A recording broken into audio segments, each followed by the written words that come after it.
e poder compartilhar isso depois com outras meninas, como aconteceu com muitas de nós, né? Na nossa última edição, a gente teve uma sala quentinha, lotada, mas também muitas de vocês ouviram depois, então nós vamos aqui garantir que mais pessoas consigam acompanhar.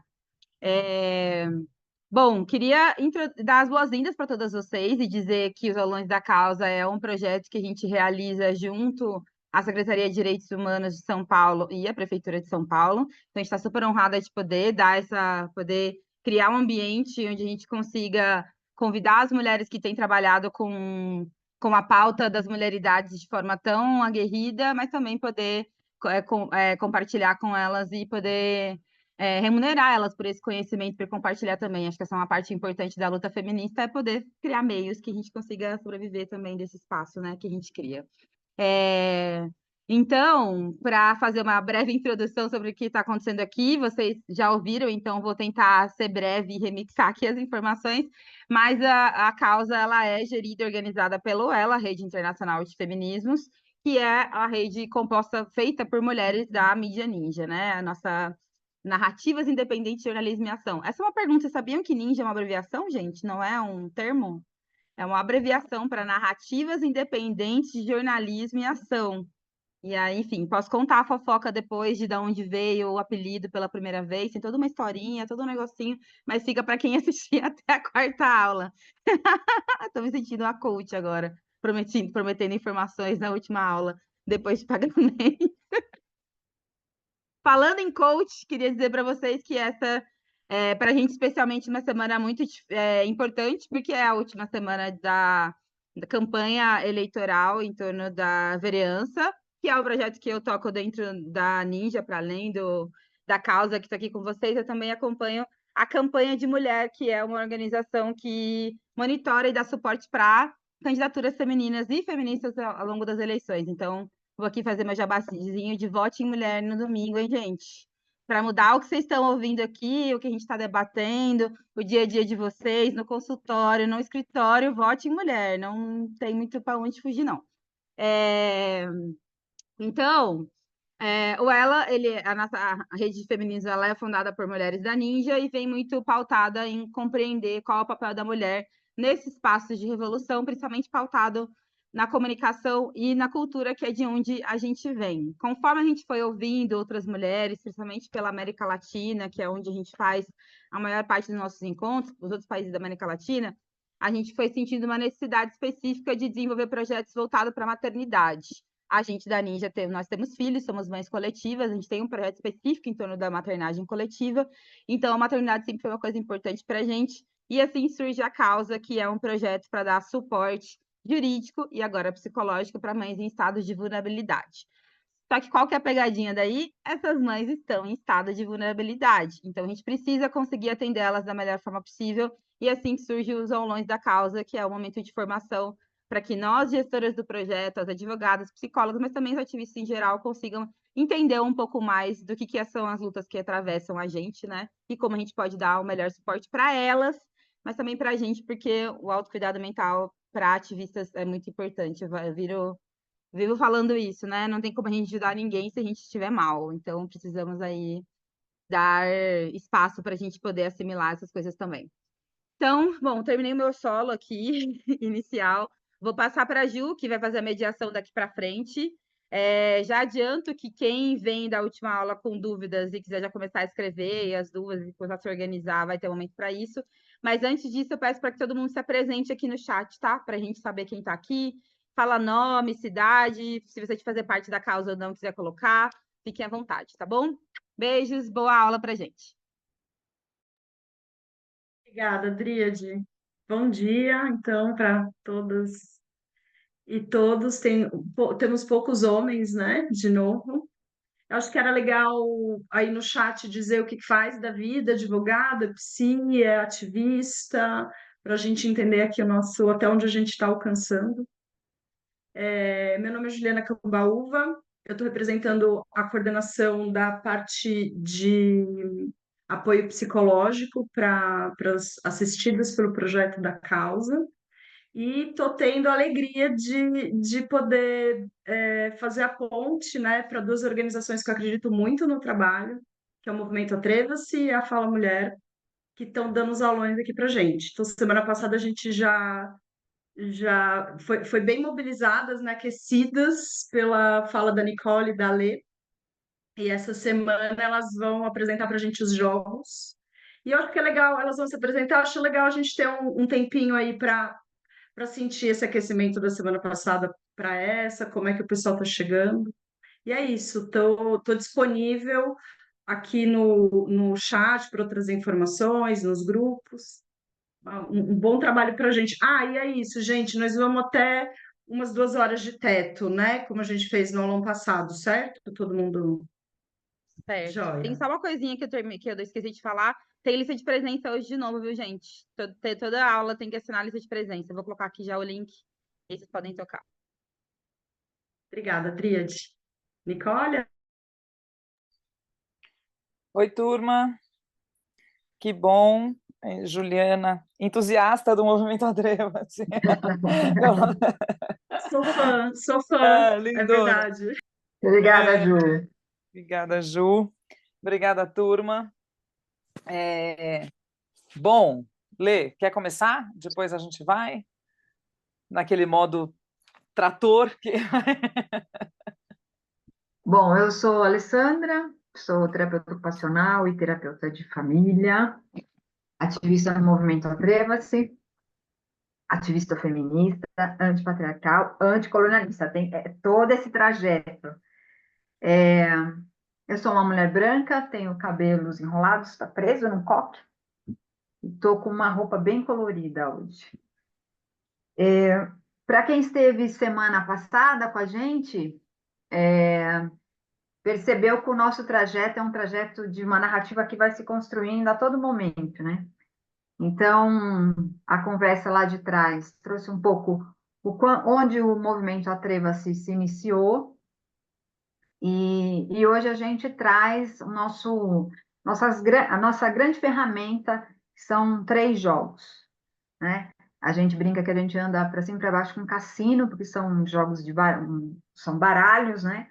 Que a gente entendeu que é uma ferramenta que foi possível alcançar, né? O público que a gente trabalha é um público hoje vasto, mas tem uma estrutura, um pé firme, que são os adolescentes. Então, acho que vale a gente pensar o quanto que esses espaços são espaços cotidianos, né? O Atreva-se trabalha muito, tenta nunca se perder desse lugar, que tantos conceitos grandes e pode ser complexos, como eles podem ser envolvidos e trazidos no cotidiano, né? Então, os jogos trazem isso. E aí, Có, eu acho que a gente pode começar falando dos jogos, né? Acho que mostrar os baralhos. E aí a gente vai norteando para vocês qual é a estrutura de cada um, onde cada um realmente. Todos eles são sistêmicos, né? Todos eles se relacionam. A gente sempre conta que os jogos, ele tem o percurso do Atreva-se, né? A gente, o ano que vem, faz 10 anos. E sempre quando a gente vai produzindo trabalho, com a comunidade, a gente fala, nós precisamos de falar tal coisa, né? Vocês vão perceber hoje que os 3 jogos, eles se encadeiam, eles são parceiros, né? Mas todos eles se estruturam numa necessidade. A gente faz uma brincadeira de que a gente anda, cai no abismo e cria um jogo. Anda, cai no abismo, cria um jogo, escreve um livro, e vai construindo essa forma de pensar sobre o patriarcado e todas as violências que ele gera. É que são tantas, né? Tem que ficar no plural. Vamos assim, Có? vamos.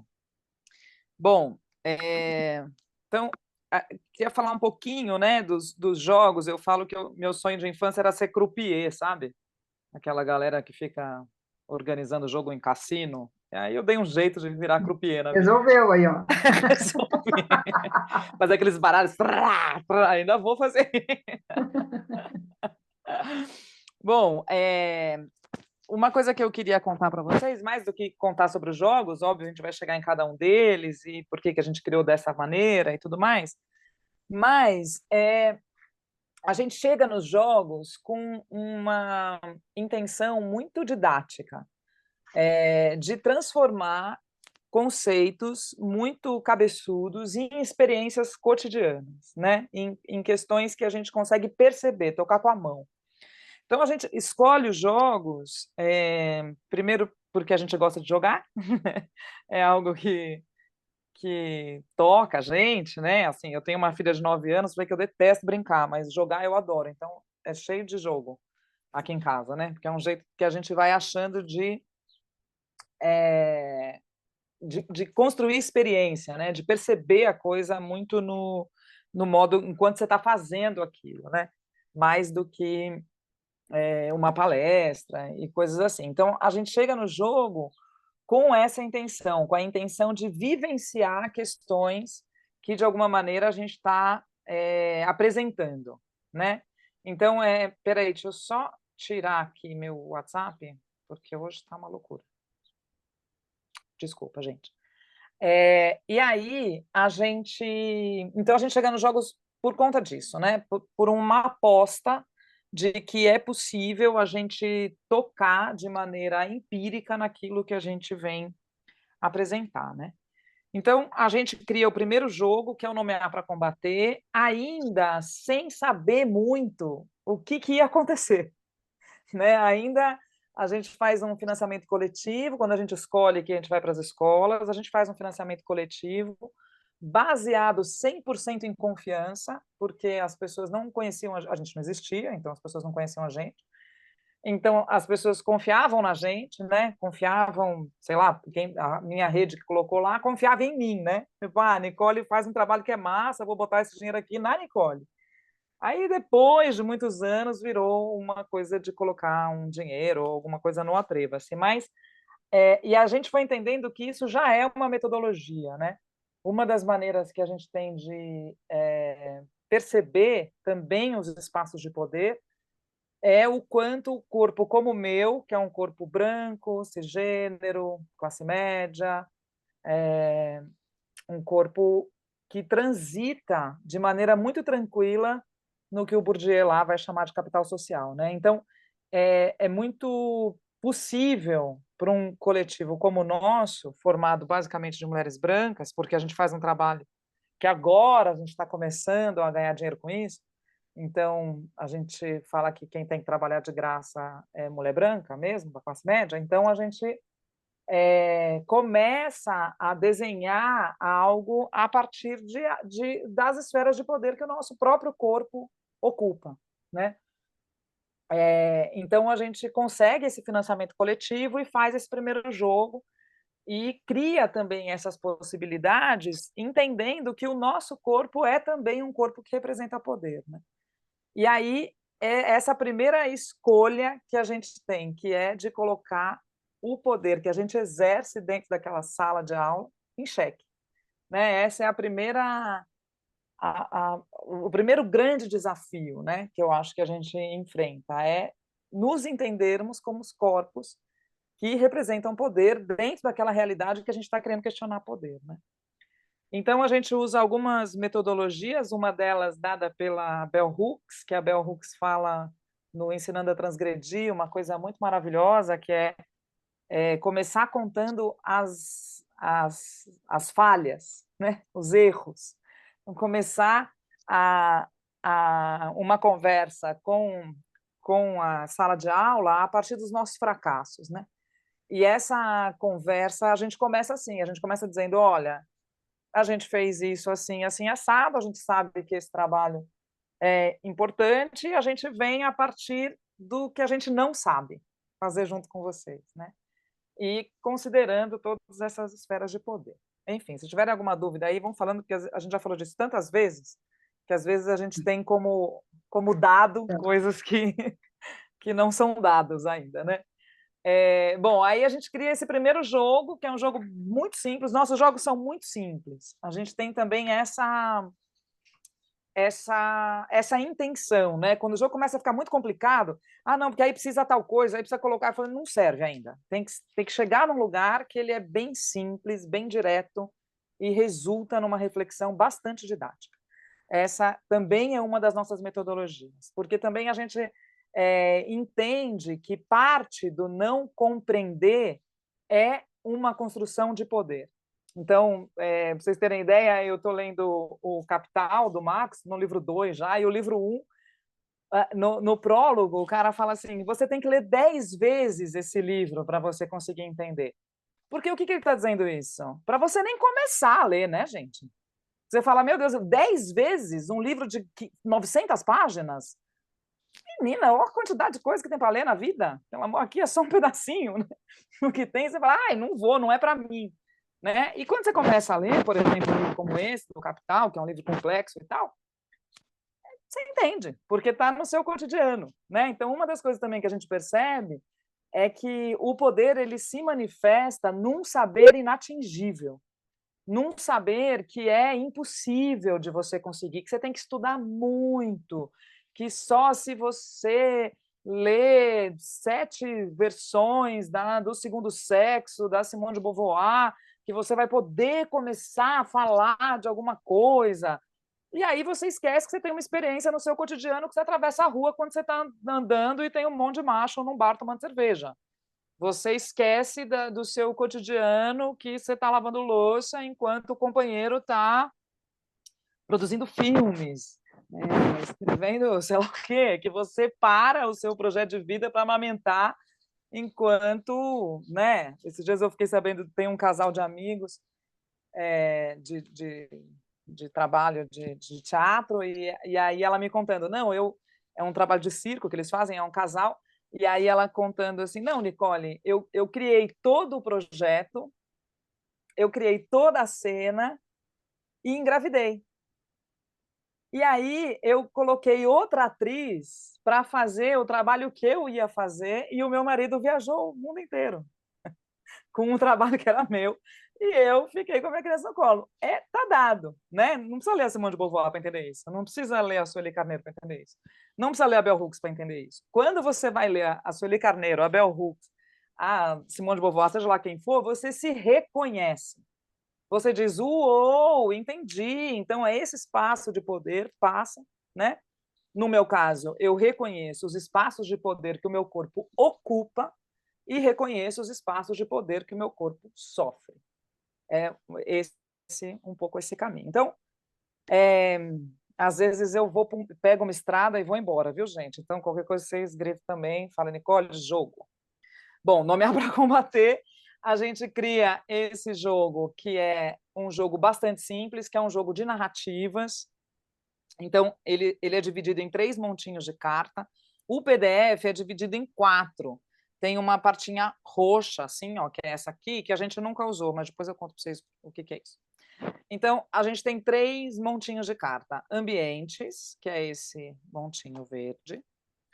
Personagens, que é esse montinho vermelho. E fatos. Quem já fez teatro aqui sabe de onde nasce essas 3 coisas, que são as 3 perguntas importantes que você deve fazer para construir uma boa trajetória de cena. Quem é que está falando, por que está falando, onde está falando, né? E com quem está falando. Que diabos esse moço está lá na frente do espelho? Essa moça está... Né? Basicamente, são essas perguntinhas que ajudam a gente a contar uma história. Quando a gente entra na sala, eu quero contar para vocês um pouco da metodologia no geral, porque mesmo que vocês não usem os jogos, vocês podem usar dos insights que nos trouxeram até aqui, né? Então, enfim, vou contando, se encher o saco, vocês me falam, a gente muda o rumo. Mas a gente chega na escola, né, na sala, e a primeira pergunta que a gente faz é se eles sabem o que a gente está fazendo ali.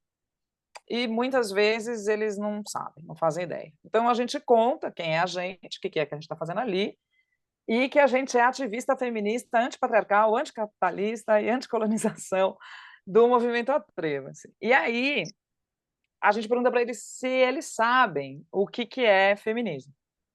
E aí a gente começa já essa conversa, né? Se machismo é o contrário de feminismo, se feminismo, o que é isso, se bananá, começa ali uma conversa rápida, divide a turma, normalmente escola pública tem turmas de 40 pessoas, então a gente divide essa turma em 8 grupos de 5, por aí. E aí a gente vai conversando com eles, né? Vai dividindo essa turma também de um jeito bem didático, bem específico. Eu dou um número de 1 a 8 ou 1 a 5, dependendo de quantos grupos a gente vai formar. E aí eu dou lá de 1 a 8, 1, 2, né? Olho para a pessoa, tipo, olho para a Mayra me olha, eu dou o número 1. Olho para a Lê me olha, eu dou o número 2. Olho para a Denise me olha, eu dou o número 3. Olho para a Ju me olha, eu dou o número 4. 5, 6, 7, 8. Não me olha, eu pergunto, quer jogar? Eu ou quem estiver orientando, né? Quer jogar? Se a pessoa diz sim, eu dou o número para ela. Se a pessoa diz não, eu pulo e não tenho um segundo momento de, joga, vai ser legal. Participa, vai ser importante você estar aqui. Por que a gente não faz isso? Primeiro porque é um saco, você fica ali reproduzindo uma puta chatice e que ninguém aguenta. Segundo, que a gente não dá tanta importância assim para os indivíduos. Quer, não quer, beijo. Terceiro, que isso também é o jogo. A pessoa ter a escolha de estar no jogo ou não estar no jogo é também uma escolha, é também o jogo, é também o que faz o jogo acontecer. E quarto, e talvez mais importante, que é a gente investe em quem está com a gente. Na nossa vida, a gente foca em quem luta. Essa é uma das maneiras que a gente achou de sobreviver. A gente foca em quem quer fazer esse debate. Porque quem não quer fazer... O debate já é dificílimo de acontecer com quem quer. Para o debate acontecer com quem não quer, gente, não estamos com esse tempo. Então, a gente vai deixando isso evidente com os adolescentes. O que resulta? Que os adolescentes acabam indo mais com a nossa cara do que o convencional, do que o normal, porque a gente não dá muita bola. A gente vai jogando e beleza. Aí alguém vem e fala assim para mim, posso ir no banheiro? Eu falei, meu Deus, mas quem sou eu nessa vida para dizer para você que você pode ou não ir no banheiro? Né? Quem sou eu? Eu sei lá. Aí às vezes falam assim, mas é que eu não estou gostando. Eu falei, gente, eu vou falar uma coisa para você muito assim, muito complexa. A pessoa fala o quê? A gente não faz isso aqui para ser gostoso. A gente faz isso aqui para derrubar o patriarcado capitalista. É gigante isso aqui. A gente está dando uma vantagem de ter pelo menos um pouco de diversão no meio do caminho. Agora, não é para te agradar, né? A gente não está aqui para criar o melhor ambiente, para te acolher, blá, blá, blá, blá, blá. Não é para isso que nós estamos aqui. Nós estamos aqui para falar sobre patriarcado capitalista, né? Isso vai gerando, é uma brincadeira, a gente sempre faz na piada, né? O meu modo de fazer é na piada. Então, a gente faz a piada, né? A piada está dentro do meu modo de ver o mundo, mas a gente vai contando também as coisas que a gente acha importante serem contadas para eles, né? Nesse momento. Então, a gente dividiu essa... Aí, o que aconteceu? Deu um número para cada um, grupo, quem eu falei número 1 fica junto, quem eu falei número 2 fica junto, 3 fica junto, certo? Estamos bem até aí? Se tiver questões, vai colocando aí que a Ju avisa a gente. Aí, feito isso, a gente passa pelos grupos e pede para cada grupo sortear 3 cartas. E aí, nesse momento, normalmente eu digo, a sorte está lançada, venha ler o seu futuro, faço uma piada lá com a coisa da gente estar com as cartas na mão, né? Então, por exemplo, eles vão pegar aleatoriamente 3 cartas de fatos. Vou fazer aqui com vocês, não tem a menor graça jogar assim, mas enfim, é o que temos para hoje. Então, me resta narrar o que nós estamos fazendo aqui. 3 cartas de ambientes e 3 cartas de personagens. Espera lá. 3 cartas de personagens. Aí aqui, né, no nosso caso, aí algumas coisas que a gente vai avisando no meio do caminho, né? Coisas que a gente vai avisando. Se você não souber se a história que você criou é machista, pergunta para a menina que está do seu lado, ela vai certamente saber te responder se isso é machismo ou não. Se vocês todos, meninos, né, às vezes cai de ter um grupo com 5 meninos e 2 meninas, se vocês todos, meninos, teimarem que uma história tá boa, mas as 2 únicas meninas daqui disserem que não é sobre democracia, que a maioria não vence, aqui quem sabe o que está vivendo é quem vive a experiência na pele, então essas duas meninas que vão dizer para vocês se essa história faz sentido ou não. Se vocês, meninas, quiserem abrir mão da palavra de vocês para endossar a palavra dos meninos, essa escolha é de vocês, a gente não tem nada com isso, só saiba que vai ser mais difícil, vai dar mais trabalho para vocês depois. E assim a gente vai tentando criar situações e ambientes ali onde eles consigam ir percebendo, né? Então, por exemplo, ambiente, aqui saiu balada, a gente já mudou a edição, porque essa letra, gente, nem quem é letrado fala, ainda mais quem está aprendendo, né? Igreja, balada, igreja e sala de aula, por exemplo. Aqui são esses 3 ambientes. Fatos são comer, mexer no celular sem autorização e descuidar. Personagens são amigo, parente e professor. Feito isso, eles vão ter que escolher 5 cartas de cada montinho e contar uma história que revele o machismo. Então, por exemplo, o amigo encontrou o professor na balada e o professor passou a mão nele, mas disse que foi um descuido. E começou a tratar ele mal na sala de aula. Beleza. Por exemplo, essa história. O que a gente fala também? Não precisa ser um épico, não precisa ser uma história com grandes viradas, não precisa ser algo revelador do planeta, não precisa nada. Pode ser uma frase, pode ser uma situação bastante corriqueira. E aí a gente fala, bom, essas histórias, né? Cada grupo conta a sua história, e aí a gente pergunta se essas histórias são machistas. Aí, por exemplo, no caso dessa história que a gente perguntou aqui, que a gente contou aqui, ele fala assim, mas é um homem mexendo com outro homem. Normalmente vem essas histórias. Mas o machismo é só sobre mulheres? O que será que é uma... E aí a gente vai conseguindo debater algumas questões a partir do que eles trazem, né? A partir do que vem deles. Aí a gente vai conversando, tem lugares, por exemplo, que a gente já ouviu coisas absurdas, né? Teve uma que falou assim, que a história que revelava o machismo era que a menina engravidou, então, e aí o menino não quis saber dela e o pai botou ela para fora de casa. Essa era a história que revelava o machismo. A história de combate ao machismo, que é a segunda parte desse jogo que eu já vou contar para vocês, era que os pais, tanto do menino quanto da menina, se encontraram e obrigaram os dois a casar. Essa era a história de combate ao machismo. E aí a gente vai falando sobre isso, tipo, Jesus, tá bom para quem, né? Em que situação? E aí a gente vai criando essas fricções. Bom, feito isso, cada grupo contou a sua história, a gente pergunta se essas histórias são machistas, normalmente diz que sim, quando diz que não, a gente dá uma perguntada ali em relação a outra pessoa. Então, por exemplo, a Lê contou uma história de machismo, aí a Ju acha que não é essa história. Em vez de eu perguntar para a Ju, né, eu pergunto para a Ju, por que você acha que essa história não é? A Lê vai, em vez de eu dar a resposta de novo para a Lê, eu pergunto para a Denise. Falo, Denise, o que você acha dessa história? Por quê? Porque uma das coisas que a gente usa muito, e talvez vocês possam usar isso quando estiver em grupo, né, no atendimento individual, acho que isso não faz tanto sentido, mas no atendimento em grupo, acho que isso faz bastante sentido, que é não pessoalizar.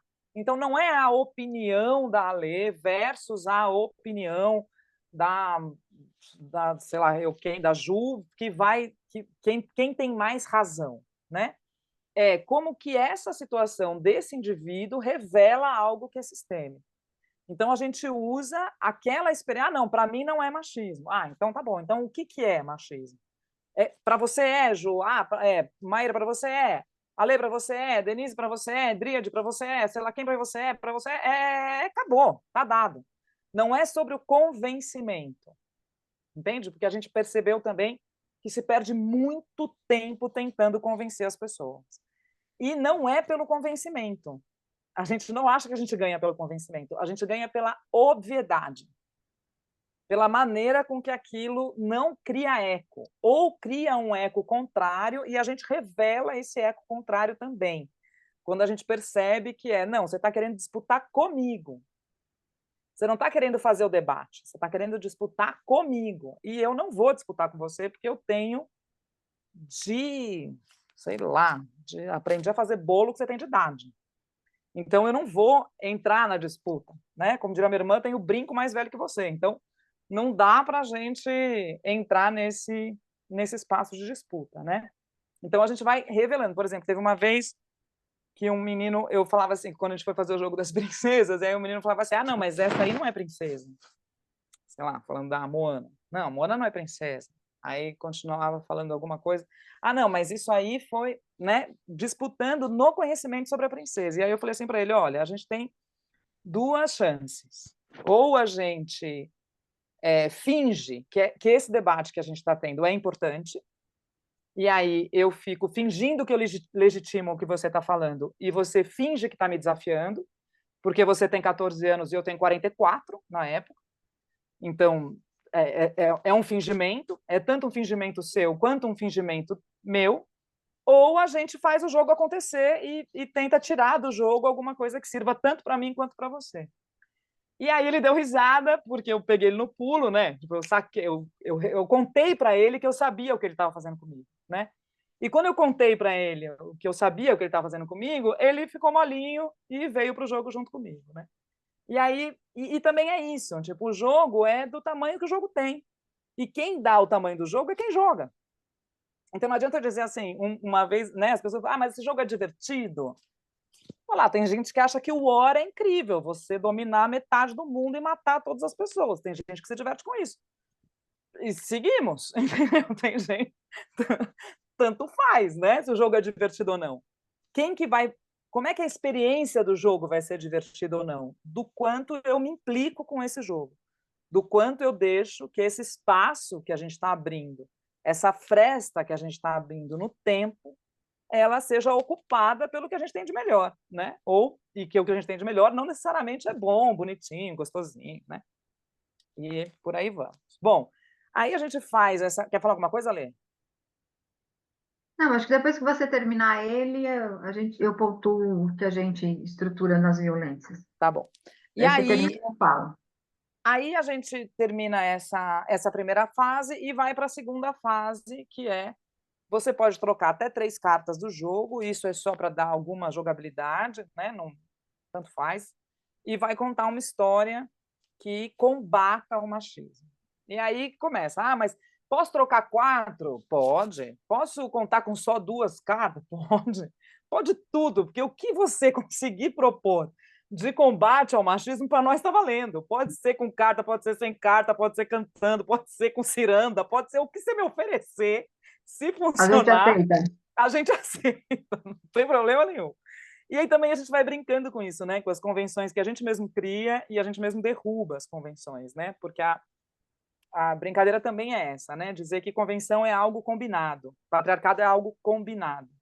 Não é da natureza. Não é da evolução humana. É um combinado. Se é um combinado, a gente pode descombinar. Jogo é um combinado. Se é combinado, pode descombinar. E seguimos. Então, a gente vai tentando deixar empírico algumas experiências que são de pensamentos filosóficos bastante profundos, né? Bom, aí a gente faz essa história do combate. O combate, o que acontece com o combate? Muitas vezes acontece assim, agora menos, né, Lê? Mas antes acontecia muito assim, daí meu pai chegou e resolveu o Sim. problema. Chamei a polícia, ela veio na hora. Chamei a polícia, ela veio. Não, aí meu namorado deu uma surra nele e ele nunca mais apareceu. Daí o chefe mandou embora. Mandou o cara embora e acabou esse problema. Não, aí teve uma... Então tem essa parte que são homens salvadores. Então, muitas vezes são homens salvadores, são os homens que resolvem, porque isso é seu patriarcado. Então, a gente vai construindo do porquê que são os homens salvadores, né? Então, a gente vai conversando. Mas, gente, né, uma das coisas que a gente fala é assim, mas, gente, nem quando a gente pode inventar uma história, a gente não é protagonista dessa história, puta merda.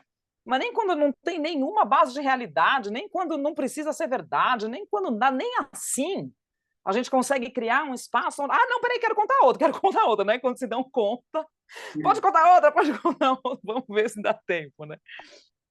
Então a gente vai revelando isso, né? Essa estrutura, que o machismo não tem a ver com bom caratismo, que o machismo é uma ferramenta de controle organizada, construída e oferecida pelo patriarcado. O machismo não é o patriarcado. O machismo é a ferramenta do capanga, certo? O patriarcado precisa instrumentalizar o capanga, para o capanga poder existir dentro do patriarcado. Como é que ele instrumentaliza? Com machismo. Como é que a branquitude instrumentaliza o poder? Com racismo.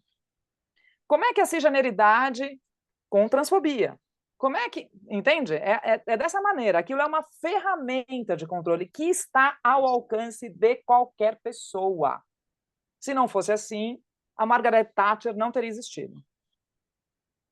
Certo? Não está colado no gênero a sua dimensão, não está colado no corpo, mesmo que ele seja um corpo absolutamente oprimido, a dimensão individual política. Eu sei que é óbvio falar isso, mas a gente tem que falar isso 1 milhão de vezes. Porque senão a gente diz, ai, mas meu Deus, ele é preto, pobre, gay, de direita. Tá tudo bem. É isso aí. Porque o indivíduo não cola nele as dimensões estruturais. Porque quando a gente percebe as dimensões estruturais, ou você enlouquece ou você luta, né, gente? Não tem muita escolha. Ou você dorme em posição fetal, deprime, fala, meu Deus, o mundo caiu, ou você luta. Não... Ou os dois. Ou os dois. Então, como é que a gente... Enfim, a gente vai construindo um pouco essa conversa. Aí, outra conversa que aparece muito não, aí eu fui lá, denunciei, as mulheres da empresa se uniram, a gente fez um podcast, a gente trouxe sei lá quem para fazer um trabalho, e aí tudo deu certo. Ou a gente se uniu, fez coisas espetaculosas, maravilhosas, né? Mas completamente espetaculosas. A gente mobilizou a cidade, entramos em contato com o Mídia Ninja, o Mídia Ninja divulgou a ação, a gente conseguiu juntar 32 células em 64 países, e aí a gente... Beleza. E aí a gente vai falando sobre isso. Qual história é mais fácil de contar? A primeira história ou a segunda história? E aí, invariavelmente, é a primeira história que é mais fácil de contar, porque as pessoas têm repertório. Né? Tem aquela clássica, que eu acho que eu falei para vocês na semana passada, que para mim é o que mais define, que foi uma menina em Porto Alegre, que falou, a primeira a gente lembra, a segunda a gente precisa inventar. E aí a gente fala assim, é possível acreditar em todas as primeiras histórias que a gente contou? É possível. Mesmo quando as histórias são escabrosas, porque vem histórias escabrosas, vem histórias de pessoas que ficaram presas, que sofreram sequestro e violência sexual, estupro coletivo, enfim, vem as histórias mais bizarras. E a gente fala, é possível acreditar nessas histórias? Uma menina falou para a gente, é possível porque elas estão em todos os lugares.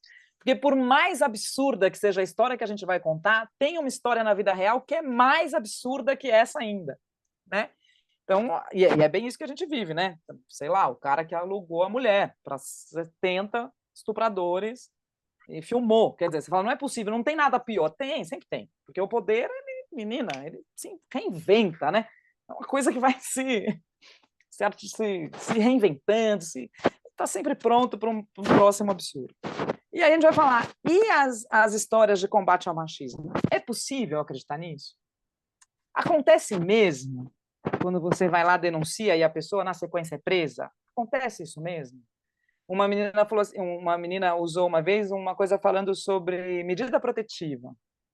Aí eu perguntei, vocês sabem o que é medida protetiva? Aí uma outra menina levantou a mão e falou, eu sei, é o papelzinho que minha mãe estava no bolso quando meu padrasto deu uma surra nela. Simples assim. Simples assim. É assim. Por quê? Porque nós estamos falando de algo que é estrutural. Nós estamos falando de um sistema organizado a partir de uma lógica de poder. Então, foi uma conversa que a gente teve até no primeiro encontro que a gente teve lá no Mídia Ninja, né? Quando foi, acho que a abertura, né, Ju, da grande causa, que a gente falava, essa sensação de você estar sempre enxugando gelo. Porque é isso, você vai atender 5 mulheres, tem 955 mulheres que você não atendeu. Você vai atender 1.060 mulheres, tem 5.432 mulheres que você não atendeu. Você vai atender 14.932 mulheres, tem 35.000 mulheres que você não atendeu. E assim seguimos. Porque existe uma estrutura que sustenta essa lógica de violência e opressão. Então, é sobre essa estrutura que a gente fala. Ao mesmo tempo, dizendo, é importante denunciar? É importante denunciar. Existe uma saída individual? Não existe uma saída individual, mas existe como você se proteger desse homem que está batendo em você? Existe. É fácil? Não é fácil. Tem uma garantia de que isso vai dar certo? Não tem uma garantia. Muitas vezes a gente ouve, mas eu ajudei a minha vizinha, apanhava, apanhava, apanhava, e aí eu falei para minha vizinha, vem aqui para minha casa. Ela foi, ficou 2 semanas e voltou com o cara. E aí a gente diz, é um fracasso dela? É um fracasso da vizinha voltar para casa? Ou você já experimentou sair sozinha em 2024 e conseguir lidar com uma quantidade absurda de assédio? Isso é um fracasso dentro da sociedade que a gente constitui, onde a sua dimensão de poder está na manutenção do seu lar, mesmo que ele seja um lar violento. Né? Como é que a gente vai revelando essas estruturas? E é sempre a partir do que eles trazem. Então, a gente fala que tem espaços que a gente consegue falar de patriarcado, de capitalismo, de estrutura, de colonialismo, de branquitude, de... e tem espaços que a gente fala, olha, a gente vai fazer um combinado que a gente não puxa a coleguinha pelo braço? Então, tá bom. Aqui, a partir de hoje, a gente não puxa mais a coleguinha pelo braço. Beleza, beleza, tá bom. A gente saiu daquele encontro com isso, que não dá para puxar a coleguinha pelo braço, né? Acho que é isso, né, Lê, para nomear. Deixa eu te falar, acho que o seu microfone, você está se encostando nele, está fazendo ruído. É que eu tô com um colar tão bonito, vou tirar. Minha mãe que fez. Ai, amiga, desculpa, vai ter que desmontar o figurino, mas tá. Bom, desmontar, figurino Eu desmontar. só quero completar, né, que esse jogo, ele traz toda essa estrutura que Nicole falou, e ele instiga a gente ter um vocabulário, né? Então, quando a gente chega, há um travamento de falar palavras, e tem um vocabulário sobre a violência. Fomos entendendo nesse tempo todo e em construção com essas pessoas que falar sobre violência parecia ser pior do que ser violentado, né? Então, o nomear vai literalmente, ele é isso que Cole fala, nosso jogo é muito simples. Nomear porque é isso mesmo, é para dar nome. Então, quando eles constroem uma história na primeira etapa, e falar, aconteceu uma coisa com ela, ele mexeu com ela, a gente vai esticando isso, né? Mas mexer é o quê? Como é o nome disso? E isso vai criando lugar. O vocabulário fica com lugar. Quando o vocabulário cria um lugar, ele cria um comportamento, ele cria um espelho. Então, está tudo ali visto, né? A gente sempre faz uma relação muito com o que está ali acontecendo agora, com o cotidiano. Vale falar também que a gente trabalha com comunidade há muito tempo, tem essa coisa do grupo, né? E vocês também devem ter. Então, isso facilita um pouco para a gente esse manejo mesmo, né? Não é um manejo terapêutico, né? Os jogos não são terapêuticos nesse sentido de uma intervenção terapêutica, mas você sabendo lidar com um jogo, com um grupo, você vai tendo frestas, né? E aí, dividir com vocês que o meio nos importa, então também tem uma observação do espaço, se o espaço tem muito menino, se o espaço tem pouca menina, e que a gente sempre recoloca o lugar da violência ou do abuso ou do patriarcado ali. Então a gente usa de exemplo, aqui na hora do intervalo. Na hora do intervalo, como é? As meninas ficam de um lado, os meninos ficam do outro, né? Eu lembro da gente em escolas que na hora do intervalo tem mesas de jogos, os mesas de jogos é para todo mundo, não, quem ocupa são os meninos. Então, assim, esse pequeno exemplo do cotidiano a gente vai trazendo e atravessando sobre a narrativa e os conceitos, né? A gente encontra muito meninas que começaram a namorar e que eram meninas que iam embora com a galera, adolescente, né, gente? Que iam embora com a galera, feliz e contente, e depois começou a namorar, não pode mais. Então, a gente retira esse lugar, essa também produção do patriarcado e conta para eles, olha, isso aí é violência, isso aí é patriarcado. Eu faço sempre, às vezes, uma relação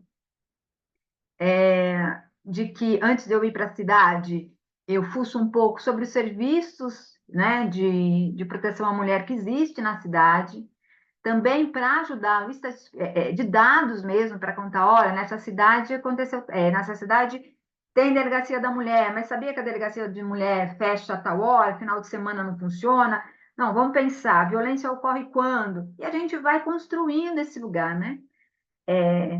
E aí também a gente coloca a violência que a gente assiste na televisão, que é dura, horrorosa, né? Que passa lá naquele programa, que eu não posso dar nomes, o quanto que isso é assustador, né? É assustador. Você olha aquilo e fala, meu Deus do céu, picou a moça, colocou na gaveta.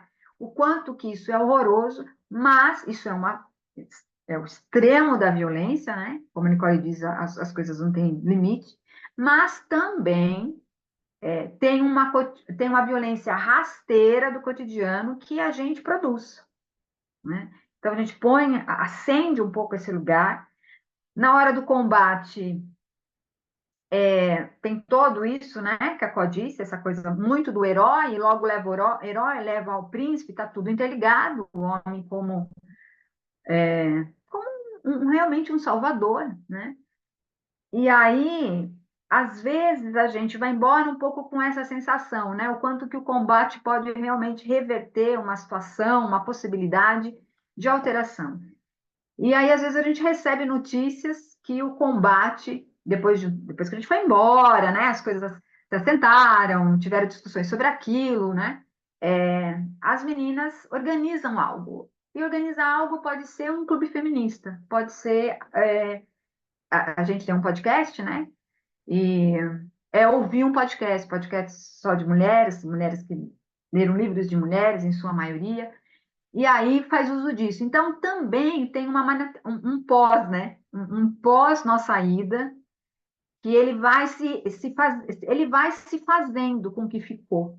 Claro que quando a gente está no espaço, e vou falar de uma escola, que tem uma gestão que é uma gestão que contorna essa situação, ela ganha mais vida mesmo, assim, ela atende, né? Mas assim, tem espaço que os adolescentes dizem, não, eu quero, eu vou fazer isso.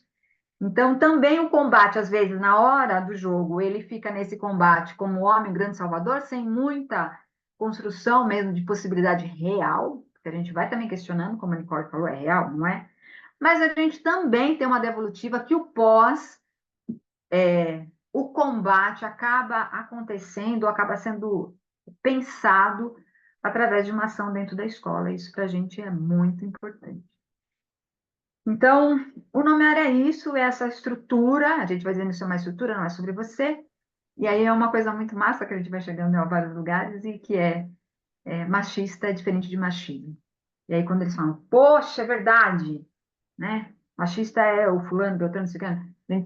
A Nicole brinca muito, tem um arsenal de piadas, né? Diz, olha, sai um, entra outro, tipo, é fila, meu. É tipo fila enorme que não para É que nem nunca. fio de cabelo branco, né? Você tira um, vem A Qual 7. fala, não tem jeito, gente, não adianta nem tirar, porque vem outro. Então, assim, nós não estamos falando do machista, né? Inclusive, não estamos falando de você, do seu pai, do seu amigo, nós estamos Inclusive, falando você nem é tão importante assim, meu caro. a gente está falando da estrutura, né? A gente está falando sobre o machismo. E também tem um detalhe que eu quero contar. Nós gostamos muito dos adolescentes. Muito. E a gente Sabe? conta isso para eles, né? A gente fala, olha, a gente gosta de vocês, mesmo quando vocês não gostam da gente. Eu acho que o A gente nomear não tem problema, tem o nomear é esse lugar. Teve uma história muito boa numa escola que tem uma amigona nossa que é professora, a Beth, e ela falou, Nicole, você não sabe o que as meninas fizeram aqui. Elas decidiram que cada vez que um menino tiver uma atitude machista, elas começam a aplaudir. E aí falou que do nada, tipo, começava a aplaudir. Aí quando uma começava a aplaudir, já vinha todo mundo, a tia da cantina. Manja, a mulher que tá cuidando, todo mundo vinha, sem nem saber o que estava acontecendo, mas se tem aplauso, tem assunto. E aí ia juntando, e falou que foi diminuindo por constrangimento mesmo. Porque a coisa foi ficando, as meninas foram ficando constrangidas, porque vem todo mundo, a diretora saía da sala, o professor saía da sala, todo mundo saía da sala aplaudindo. Pronto. Constrangeiro. Porque tem isso também, né? Eu tenho uns amigos do meu companheiro que falam assim, tem hora que dá medo de falar as coisas perto da Nicole. Eu falei, mas eu prefiro que tenha medo. Ter medo é ótimo, gente. Olha só que maravilha que é. Eu não ouço bosta e você percebe que você está falando bosta. Olha quanta vantagem em você ter medo de falar bosta perto de mim. É só vantagem, gente. Não vejo desvantagem. Não vejo nenhuma desvantagem. Bom, acho que a gente podia pular para o terceiro jogo, porque como a gente falou bastante das princesas semana passada, acho que a gente podia pular para o terceiro, depois a gente arremata com as princesas, pode ser? O que vocês acham? Por mim, ok.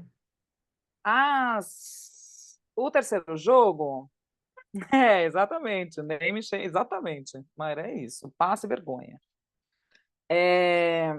O terceiro jogo, ele aconteceu, a gente acho que falou também a semana passada, mas ele surge de uma percepção que a gente tem muito evidente, que o patriarcado é um espaço de poder.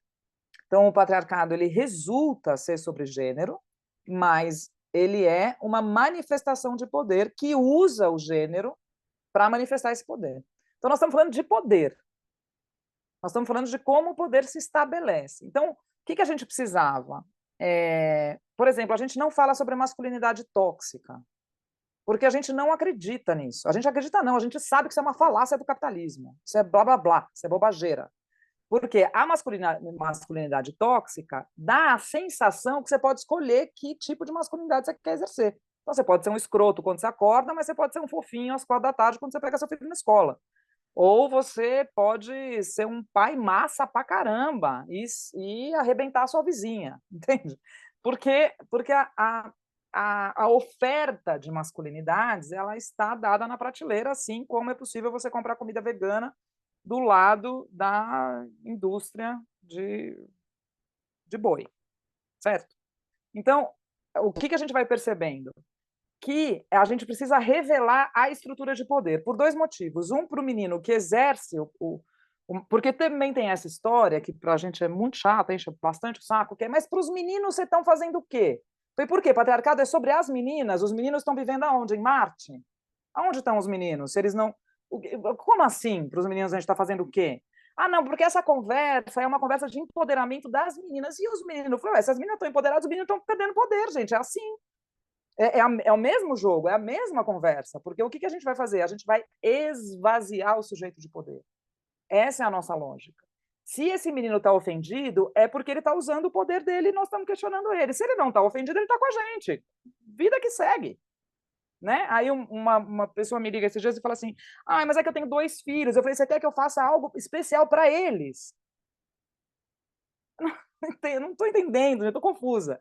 Quando a gente está falando de patriarcado, a gente está falando de meninas, é isso que vocês estão dizendo para a gente? E eu estou falando isso para vocês porque a gente ouve isso 1 milhão de vezes. 1 milhão de vezes. É importante a gente ir nas escolas para falar sobre masculinidade saudável. Não existe masculinidade saudável. Não existe. Como não existe feminilidade saudável. Isso é falácia. Isso é falácia do capitalismo. Existe uma função de gênero que é colocado num corpo que é masculino, num corpo que é feminino, por isso que pessoas trans, não binárias, revolucionam tudo, tiram tudo do lugar, ninguém sabe o que fazer com elas. Entende? Porque existe uma função de gênero colada naquilo, não parte do quanto você é bacana e acorda de manhã, e acorda no meio da noite para pegar um neném que está chorando. Tanto faz. Tanto faz. Quando a gente fala isso para os meninos ficam putos, porque agora nem a estrelinha do cara massa, desconstruído, zalalá, zalalá, zalalá, nós vamos dar para eles. Nós não damos estrelinha. Nós não damos estrelinha. Isso é um princípio do Atrevas. Nós não damos estrelinha. Não damos para ninguém. Não damos estrelinha. Porque se você está fazendo o básico, que é questionar o espaço de poder, você é companheiro de luta. Se você não está fazendo, eu não tenho tempo para você, cara. Simples assim, estou sem tempo. Tem uma mulher sendo estuprada a cada 6 minutos. Não tenho tempo para dizer para você o quanto é difícil você ser quem você é. Não tenho esse tempo. Bom, sendo você um resultado dos espaços de poder, né? Então, mas o que a gente foi perceber? Dito tudo isso, o que a gente foi entendendo? Que a gente precisava revelar que ele ser um escroto machista resvalava nele algo como uma sombra de poder, uma espuma, sabe? Esses restaurantes chiques que a gente vai, que você tem espuma de limão, o limão está 7 léguas dali. Mas o poder está 7 léguas dali. Aquilo ali é só uma espuma de poder, por cima da merda toda. É uma espuminha de poder. O que nós estamos dizendo para eles? Isso que você tem na mão não é o poder, é a representação do poder. E você escolhe representar o poder a custo de ter uma mulher estuprada a cada 6 minutos, um jovem preto assassinado a cada 23 minutos, uma mulher assassinada a cada 2 horas, ser o país que mais mata pessoas trans. Você usufrui do seu poder a custo de uma mulher estuprada a cada 6 minutos. Ponto. É sobre isso que nós vamos falar. E aí a gente entendeu em 2 espaços de bastante masculinos, uma escola em Campinas e outro quando a gente foi para Franco da Rocha, no presídio masculino. E eu falei, eu não vou conseguir chegar na percepção falando de princesa ou falando do nomear para combater, que é, evidentemente, para falar sobre o machismo cotidiano. Então, quando a gente fala sobre machismo cotidiano, o que os meninos dizem? Ah, mas eu não sou machista. Ah, mas tudo é isso mesmo. Ah, mas e a mulher que, né, a gente fala, a gente usa muito isso, né, Lê? Ah, mas o meu amigo sofreu com uma mulher que atropelou ele. Eu falei, gente, se tem uma expressão para dedo podre, é esse desse seu amigo aí, que a gente bota tudo nas mulheres, mas ele deu um azar, porque em números, as mulheres que assassinam os seus companheiros é 3%. Esses 3% virou 100%, estou chutando aqui o número, tá? Mas é só para vocês terem uma ideia do que a gente vai... Esses 3% virou 100%, 90% é legítima defesa, 10% é a doida aí da saída. Quer dizer, ele é um puta do azarado, gente. Devia ter jogado na Mega Sena que ele ia ganhar, se ele não fosse atropelado por essa moça. Porque a gente fala de dados. A gente fala a partir da realidade dos dados. Fim do assunto. A gente vai muito no Instituto Patrícia Galvão, a gente sempre se alimenta no Instituto Patrícia Galvão dos dados atualizados. Então, é essa galera que vai norteando a gente para a gente conseguir esvaziar essa narrativa de que mulher também é louca, de que... Entende? A gente fala, não, tem um monte de mulher filha da puta? Puta, tem um monte de mulher filha da puta. O que essa mulher filha da puta não tem? O poder para exercer o poder na medida da quantidade de signos de poder que o corpo dela carrega. Porque existe muita mulher branca que chicoteia homem preto na rua. Certo? Porque existem espaços de poder, trânsito social. É sobre isso que nós estamos falando. Então, tudo bem? Estamos aqui? Dúvidas, questões? Vamos colocando aí. Bom, aí a gente precisava revelar isso, né? A gente precisava derrubar a falácia da meritocracia, porque, como vocês devem imaginar, nas escolas públicas, o que salva o imaginário, na maioria das escolas públicas de periferia que a gente vai e percebe que o que salva o imaginário desses adolescentes é a possibilidade de vencer sozinho, apesar de. Então, o capitalismo ele se atualiza, né, o tempo todo, e agora a atualização mais recente, eu acho, mais perversa não sei porque são tantas, mas a mais recente é essa atualização do poder de si, né? Então, eu construo um imaginário de um poder de si que não existe. E isso não é só a direita uberizada que faz, tá? A esquerda, a Nanaíra, também faz. Descubra você, o seu potencial, abraça a sua árvore, faça, sei lá eu. Essa construção de imaginário de que você existe apesar do seu entorno é algo que tanto a direita faz como a esquerda faz. As bolhas de criação de ecovila, de escolas alternativas, de que é possível eu conseguir educar meu filho distante porque eu coloquei meu filho numa escola progressista, e isso faz com que... É tudo balela. É tudo falácia, resultado da mesma lógica de pensamento que é eu consigo me salvar sozinho. Eu consigo me salvar sozinho é uma lógica construída pela dimensão colonialista e capitalista. Certo? Estamos bem? Bom, aí a gente precisava revelar essas paradas aí. O que a gente fez? A gente criou outro jogo bem simples. Primeiro a gente demorou, né? A Alessandra tinha milhões de ideias, vamos fazer roupinha, vamos fazer sei lá o quê, bonequinho, traz, lá. Jogamos tudo fora, virou um montinho de funções. Então, por exemplo, fazer serviço doméstico, dirigir caminhão, gravar vídeo para YouTube, projetar casas e prédios, jogar futebol, liderar um grupo religioso, ensinar na educação infantil, fazer merenda na escola. Tá. Então, a gente divide a turma, como a gente dividiu o Nomear para Combater, a gente sempre usa o mesmo jeitinho de dividir. Aí a gente entrega um pacotinho para cada grupo. Um pacotinho de funções e um pacotinho de características. Quais são as características? mulher, pessoa parda, pessoa rica, pai ou mãe fez faculdade, pessoa branca, pessoa preta, homem, cozinha para si e para a família, pessoa amarela, pessoa indígena, pessoa transgênero, pessoa comunicativa, que come 3 refeições por dia, que compra orgânico, que os pais, que viajou, morou fora, que fala 3 línguas, enfim, tem um monte de características. E aí a gente pede para eles colocarem as funções e imaginar qual característica tem a pessoa que exerce essa função. Quais características tem? Então vai colocar mulher dentro dessas funções. Quem é a mulher? Ah, que faz merenda na escola. Quem tem o corpo gordo? Ah, o motorista de caminhão. Quem é um homem? Ah, fulano. Quem é preto? Ah, ciclano. Quem é? E assim vamos, e aí a gente termina com um gráfico. E aí, feito esse gráfico, a gente pergunta, a pessoa que mais exerce poder dentro do seu grupinho aí, a pessoa que manda em mais gente, é assim que a gente traduz o poder. Como é que é o poder? Quem manda em mais gente? Aí da sua galera aí, quem manda em mais gente? Ah, quem manda em mais gente é sei lá, o presidente da empresa. Ah, tá bom. Quem é o presidente da empresa? É homem ou mulher? Ou é pessoa transgênero? Ah, é homem, é branco, é rico, fala 3 línguas, estudou fora, come 3 refeições por dia, compra comida orgânica, tem uma rede de apoio financiada, tem, enfim, essa é a figura. Quem é a figura que manda em menos gente? Ah, a merendeira. Quem é a merendeira?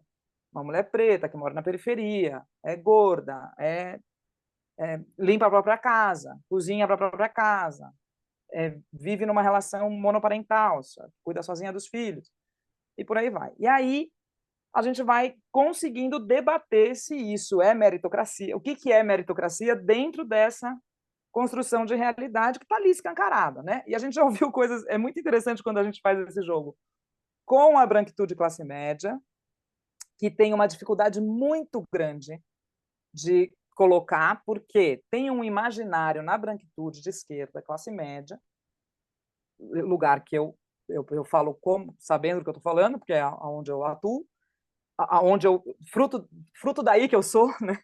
Então eu falo isso sem medo de errar, que é como se, ao ser incapaz de retratar essa figura, isso faz de mim uma pessoa que não colabora com essa estrutura. Porque eu sou muito boa. Porque eu sou uma pessoa de muito bom coração. Porque eu paguei a faculdade da filha da minha empregada. Porque ela é quase da família.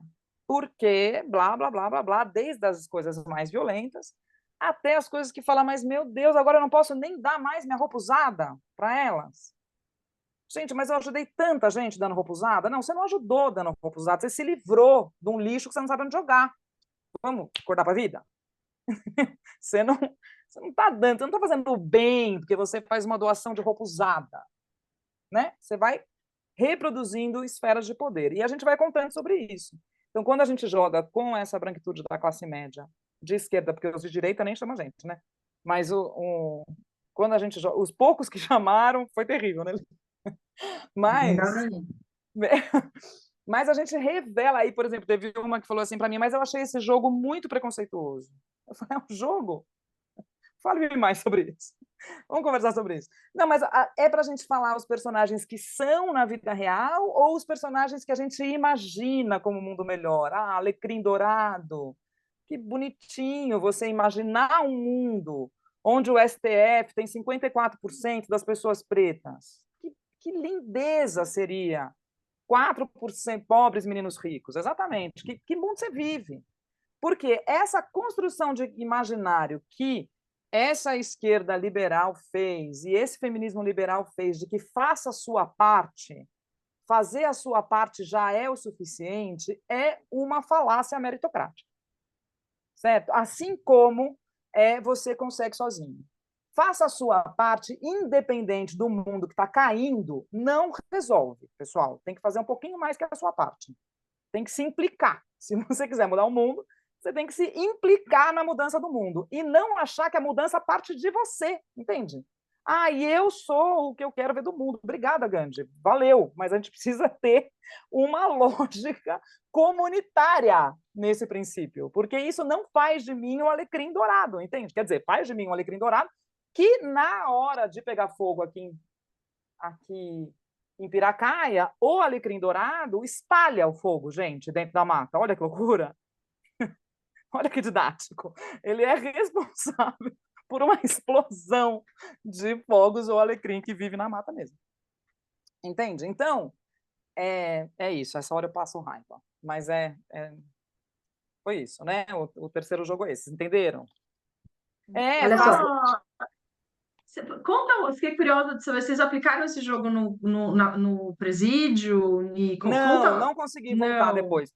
Mas olha que bonito. Quando a gente foi no presídio, que a minha ideia era aplicar um jogo, mas não deu. E aí eu falei sobre os 7 signos de poder, né? Falei, ó, é importante, tal, vocês saberem, beleza. Aí a hora que acabou, a gente estava com a Andrea, a Deia daqui que me levou. A Andrea é uma mulher importantíssima aqui de direitos humanos, uma mulher que tem um trabalho bastante acirrado nas questões da violência e tudo mais. A gente foi fazer esse trabalho juntas no presídio. E aí a Andrea estava falando sobre a colonização a partir do genocídio da população preta, né? O jogo chama Qual é seu signo? Que a gente fala sobre signos de poder. O nome do jogo é Qual é seu signo? E aí ela está falando do projeto, eu falei, vocês sabem de que projeto ela está falando? Que projeto é esse? Né? E aí a gente falou dos 7 signos de poder. E aí o menino, chega no final, um menino fala assim para mim, Nicole, é Nicole, não é seu nome? Eu falei, Ele foi só conseguir decorar 5, porque eles não podem anotar, né? Se só conseguir decorar 5, quais são os outros 2? E aí a gente... Então, é algo que é muito rapidamente reconhecível, né? Então... Esse jogo a gente cria ele depois que a gente cai no abismo, que é ir para a escola de Campinas, e essa escola a gente não conseguir conversar com os meninos, principalmente, né? E aí a gente volta com isso, né? Entendendo que ele produz uma opressão, uma violência e sofre uma violência, né? Então, como contar para ele que ele também está sofrendo violência? É um grande sequestro, né? A escola pública nessa faixa etária de que vai para o mercado de trabalho e tal, é um grande sequestro da a meritocracia, o capitalismo, o patriarcado, ela é sequestrada, esses adolescentes são sequestrados, né? Sequestrado e é isso, você é único e se você tentar demais, muito, muito, muito, você vai conseguir. O nosso cuidado foi também contar a eles que porque a gente compreende, né, que naquele espaço e naquela estrutura de família, de comunidade, eu estudar, eu me esforçar, eu me diferenciar das pessoas da minha família é a minha meta, né? A família provavelmente também investe para que ele seja diferente. Né? Então, ele é o primeiro que fez universidade, ele conseguiu tal coisa, né? Então, o como também jogar sem retirar sem massacrar, né? O jogo não é para massacrar, né? A possibilidade de eu me diferenciar ou de eu sair desse lugar que me oprime também. Mas é ter um pensamento crítico. Atreva-se a falar isso sempre. Todos os jogos, a gente tem uma responsabilidade com o pensamento crítico, né? Então, a gente bota aquilo para ter um pensamento crítico sobre, será que dá mesmo?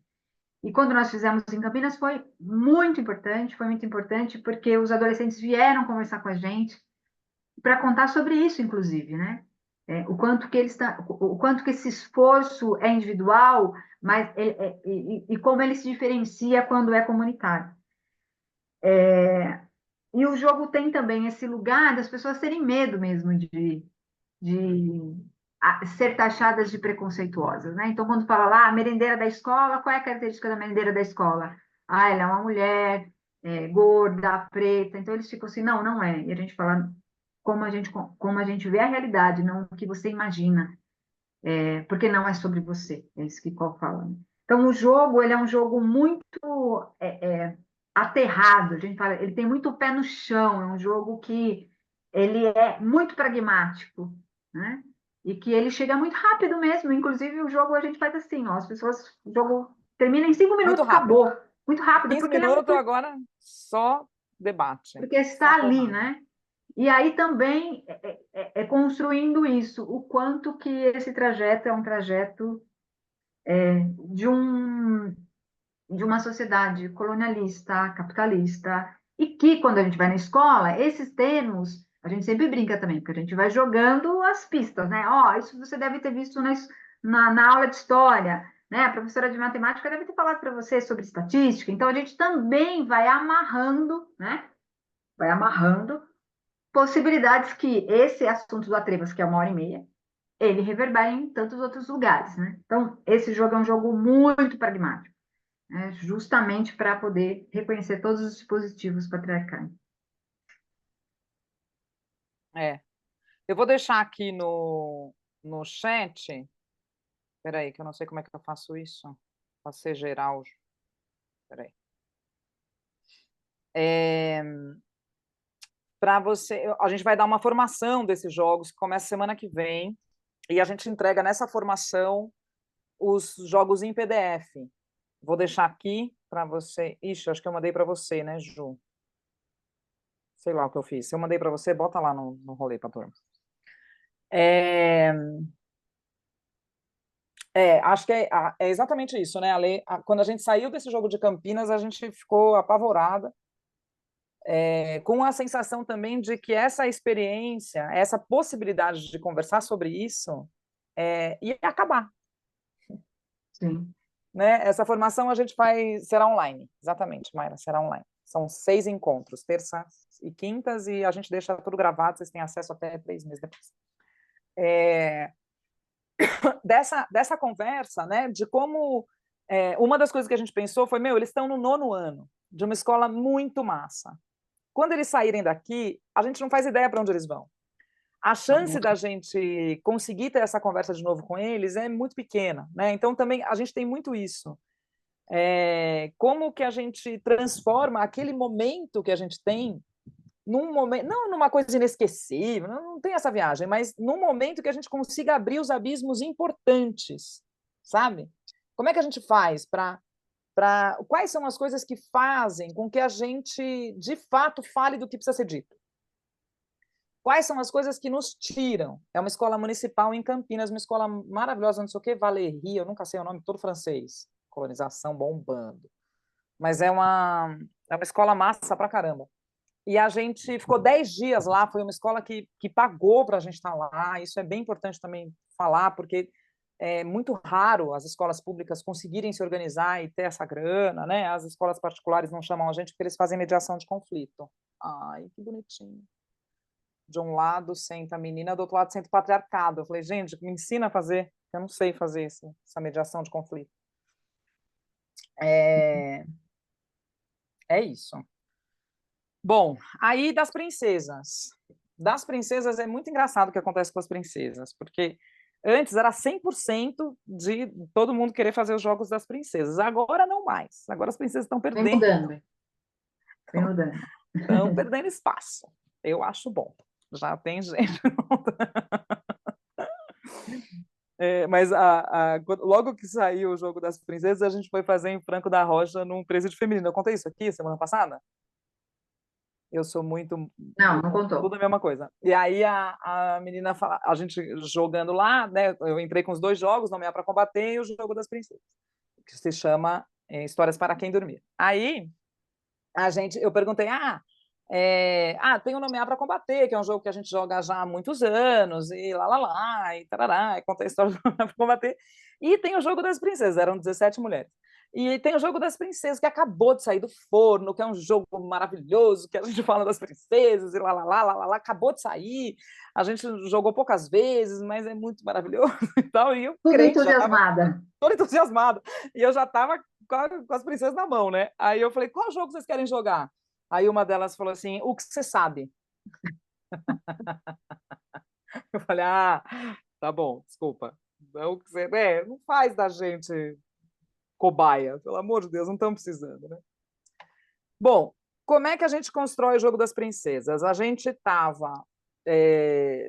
começou a estudar as princesas por conta de um encontro que a gente teve em Poá, na Grande São Paulo, numa ONG lá chamada Gerando Falcões, que a gente foi fazer um trabalho lá, e a gente começou a falar sobre violência, a relação entre violência e afeto. A gente falou disso, né? Semana passada a gente contou para vocês. E aí, quando o menino lá falou para a gente que isso podia estar nas princesas da Disney, a gente começou a cair num buraco e começamos a estudar as princesas a partir dessa perspectiva.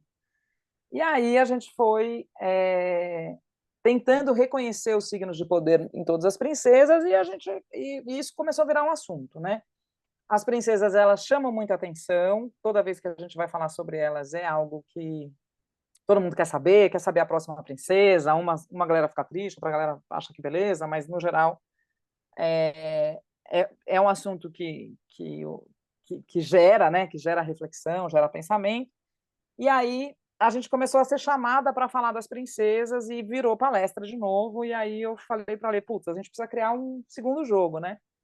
E a gente, é muito louco isso, né? Não sei se alguém que já escreveu o livro, o primeiro livro que eu escrevi, todo mundo falou para mim, não, você já vai escrever o segundo. E na minha cabeça, eu ia escrever só aquele livro na vida, porque eu falei, gente, é isso aí, não tem lá muita coisa para falar, né? É esse livro aqui.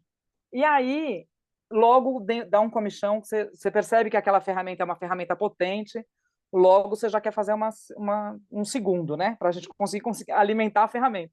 E o jogo é a mesma coisa, né? Quando falam para a gente, vocês são escritoras e tal. Não, a gente não é escritora, a gente é ativista. A gente não é criador de jogo, a gente é ativista. Então, não serve para a gente, né? Não dá para a gente trabalhar criando jogo. Não é isso que a gente faz. A gente cria maneiras de falar sobre o que a gente acha que é importante falar. Né? Livro é um jeito, podcast é um jeito, jogo é um jeito, a curadoria que a Lê faz é um jeito, fazer supervisão feminista para as lógicas de clínica é um jeito. A gente vai tentando criar modos de fazer do nosso monotema o maior arsenal possível para a gente conseguir combater, né? Então, os jogos foi um pouco isso, porque a gente caiu de novo na história das palestras e a gente falou, pô, não, vamos criar um jogo que sustente essa experiência que a gente está querendo passar com as princesas. Aí a gente criou um jogo tipo Quem Sou Eu? Sabem qual é esse jogo? Que é uma pessoa bota uma figura, um personagem na testa e diz, é mulher ou homem, é cantora, é pessoa não binária, é sei lá quem, sei lá quem, sei lá quem, aí a pessoa que está com a figura na testa tem que adivinhar quem é, certo? Então, a gente fez isso com as personagens, a gente criou uma série de perguntas, então como é que a gente joga? Faz a mesma divisão, tudo bonitinho, normalmente a gente divide em 5, tenta dividir em 5 grupos, porque a gente tem 5 princesas clássicas, e a gente tenta abrir com as princesas clássicas. Então, a gente dá uma princesa para cada grupo, a pessoa vai escolher, a gente decide ali, né? A pessoa decide ali quem vai adivinhar e quem vai responder. Então, do grupo todo, uma pessoa vai adivinhar, a pessoa que vai adivinhar fica com as perguntas na mão. A pessoa as pessoas que vão respondendo as perguntas e elas sabem quem é a princesa. Vamos fazer aqui da Bela. Certo? Beleza? O jogo é esse. Aí, a pessoa que está com as perguntas na mão começa a fazer as perguntas e a galera começa a responder. Simples assim. Tem que fazer na sequência as perguntas, porque a gente que deu um trabalho pensar nessa sequência. Só por isso a gente vai fazer isso. Então, por exemplo, vou fazer aqui só para vocês entenderem um pouco a dinâmica, né? Da Bela e a Fera, tá? Todo mundo lembra dessa historinha. A gente falou da Bela e a Fera. Bom, tudo bem, né? Se a Bela e a Fera. Não, tudo bem. Agora a gente vai à sequência das perguntas, fica detalhado semana As passada. personagens foram felizes para sempre? A gente já sabe que não, né? Mas vamos imaginar que sim, que foram felizes para sempre. A mãe da princesa está viva? Aí elas vão pegar da Cinderela, tem a mesma pergunta. Aí elas vão pegar da Branca de Neve, tem a mesma pergunta. Aí elas vão pegar da Pequena Sereia, tem a mesma pergunta. Aí elas vão pegar, né? São sempre as mesmas perguntas. Aí a gente pergunta, a gente fala, por que será que as mães estão mortas? Aí um menino falou, será que é tifo? Adoro. Teve casamento? O príncipe a amava? Quais foram as demonstrações de amor do príncipe em relação a ela? Essa também é uma pergunta para todos. Essa pergunta está em todas. Algumas se diferem, algumas perguntas que têm a ver né? É muito com conto, né? Mas essa está em todas. Essa pergunta é baseada no Tudo sobre o Amor, da Bell Hooks. A Bell Hooks ajudou a gente muito, né? Construir, vocês podem imaginar. No amor é aquilo que o amor faz, né? Então, como é que a gente traduz isso? Como é que a gente traduz? O príncipe amava? Amava. Quais as demonstrações de amor do príncipe em relação a ela? Óbvio que a Bell Hooks está falando de algo que é muito maior do que uma relação individual e pessoal, mas nessa idade, com os adolescentes, só dá para compreender o que passa pela experiência deles. Essa experiência comunitária, por isso que a meritocracia chega bombando nessa idade, porque a referência deles é uma autorreferência, eles são autorreferentes. Então, e eles têm que ser autorreferentes, porque é isso aí, porque é a fase da vida que tem que ser autorreferente. Se dentro dessa autorreferência, quem entra é a indústria, nós estamos na merda, né? Então, a gente tenta fazer que dentro dessa autorreferência, quem entra seja a gente, né? Pelo menos para dar uma bagunçada ali, né, no rolê. Ela tinha amigos imaginários? Aí a gente ouve, não, imagina. Aí alguém fala, gente, mas ela conversava com o bully. Elas vão nesse, não, mas o bully não é imaginário, o bully é um feitiço. E assim, aí vai rolando o debate, independente da gente, né? Porque também isso é algo que a gente preza muito, que o jogo aconteça sem a gente. O que vai acontecer com a gente depois é o debate, mas o jogo acontece sem a gente. O jogo acontece, eles vão falando, não tem certo, não tem errado, não tem nada disso, né? Como que ela conheceu esses objetos? Ela tinha hábitos considerados estranhos no vilarejo? Ela gostava de ler, né? Como que ele recebeu esses hábitos? Ele deu para ela uma biblioteca. Então a gente vai falando sobre isso, sobre relação abusiva depois, né? Porque a gente vai fazendo as perguntas, quais perguntas foram mais estranhas, o que fez você pensar de um jeito que estava esquisito e tudo mais, e aí a gente vai aprofundando. Ela tinha uma rede de proteção de pessoas reais. Ela tinha com quem contar? Não, não tinha. Ela viveu em cárcere privado? Viveu. Foi o príncipe quem prendeu ela em cárcere privado? Ui, foi, que amor. Ela é responsável pela reabilitação dele na sociedade? Gente, não seja ONG de macho. Se não fosse um conto de fadas, ela seria diagnosticada com algum transtorno mental? Muitos, vários. Se você ouvisse essa história na vida real, você contaria para a polícia ou para a criança? Para a polícia, lógico. As personagens foram felizes para sempre? E encerrou esse, aí elas vão lá, trocam, as pessoas estão jogando, vão lá, trocam a princesa, a outra pessoa escolhe, e a gente tenta passar por 4 ou 5 princesas durante o tempo que a gente vai fazer, e depois um tempo de debate. É muito divertido quando a gente joga com adolescentes, que, na maioria das vezes, conseguem jogar com todas as princesas, porque eles ficam doidos, querendo acertar, querendo saber qual é a próxima, e com os adultos que passam uma princesa, às vezes 2, a gente pede, pelo amor de Deus, para não fazer uma tese em cada pergunta, porque senão não vai dar tempo, porque os adultos vão se reconhecendo num nível absurdamente violento, né? É isso, e assim a gente faz com várias. E aí, como é que a gente foi fazendo para construir o jogo das princesas? Para cada princesa, não foi uma coisa assim, né, 1 mais 1 igual a 2, mas basicamente a gente foi transitando por alguns assuntos. Então, coisas que a gente achava importante falar. A gente achava importante falar do trabalho gratuito para o capital, então a Silvia Federet sustenta um pouco a maneira com que a gente construiu a Branca de Neve, né? A Silvia Federet e a Flávia Biroli no... Ai, gente, desculpa, hoje está difícil. Democracia, Gênero e Democracia, os limites da, não, Gênero e Desigualdade, os limites da democracia no Brasil.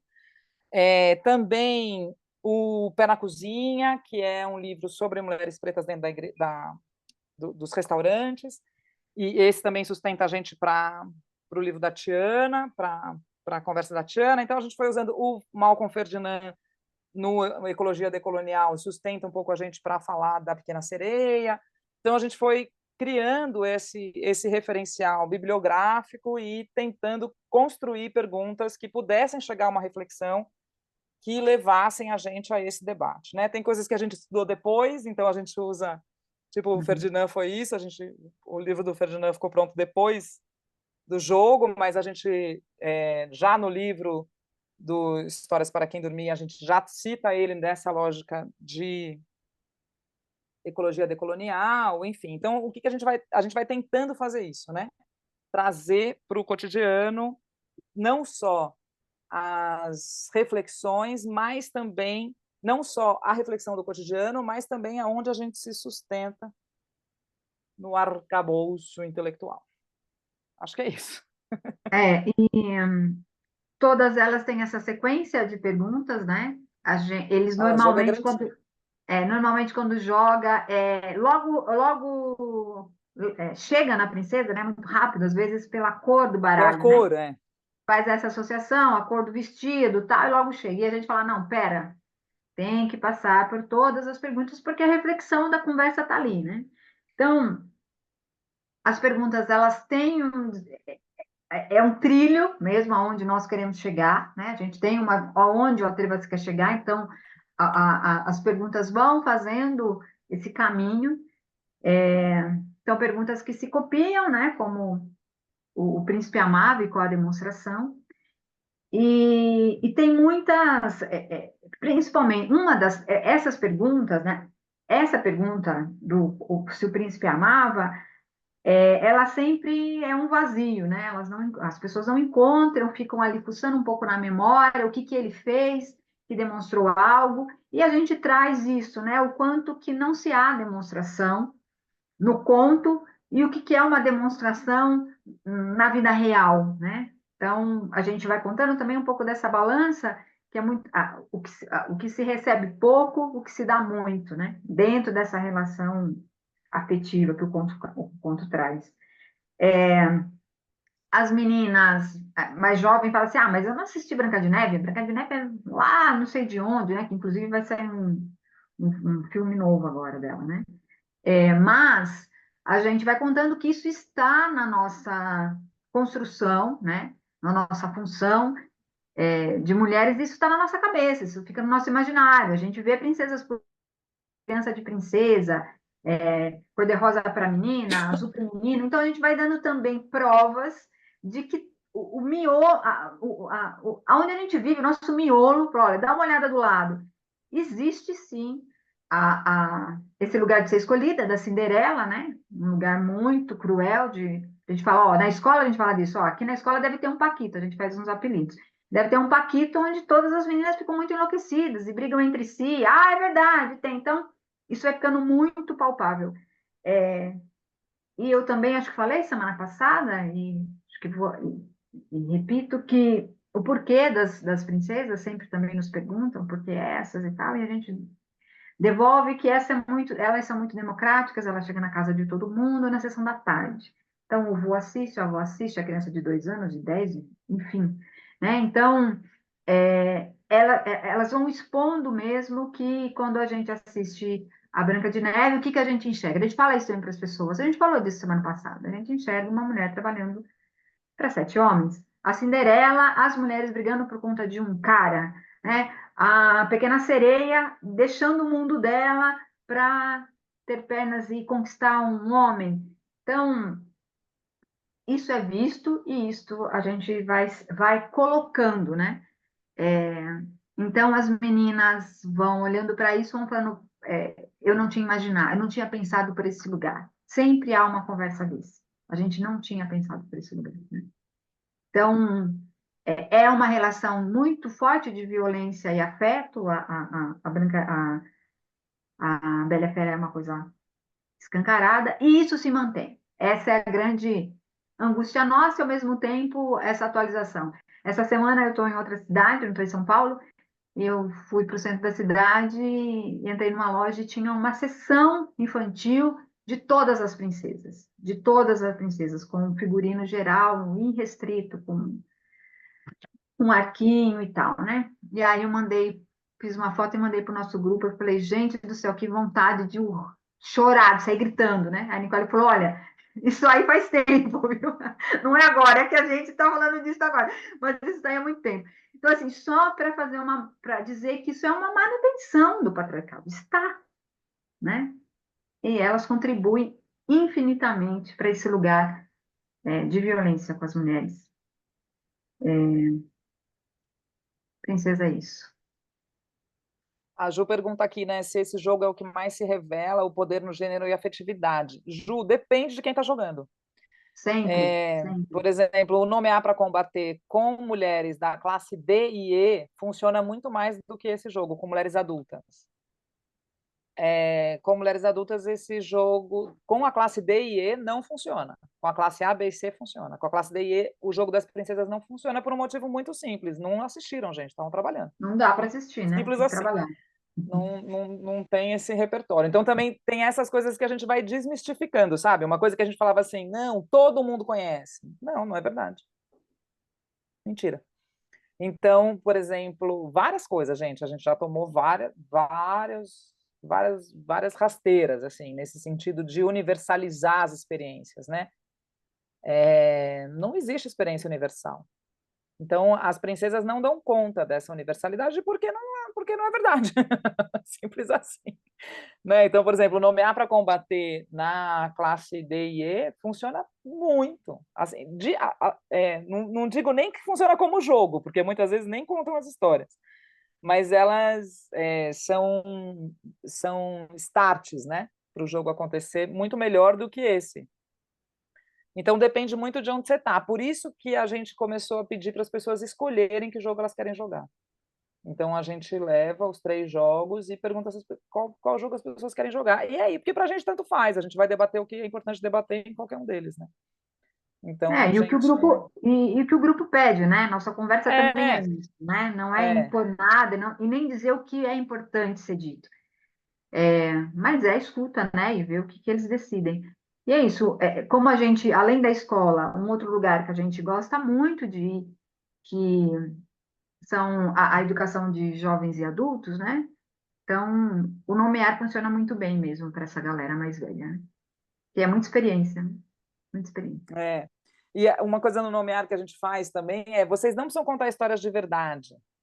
Vocês podem contar histórias de mentira. Vocês podem contar histórias de verdade e fingir que é de mentira. Se você tem uma história que você quer contar e você nunca teve como contar, bota no nome da Maria. Maria, minha vizinha, viveu uma coisa. E pronto, seguimos, né?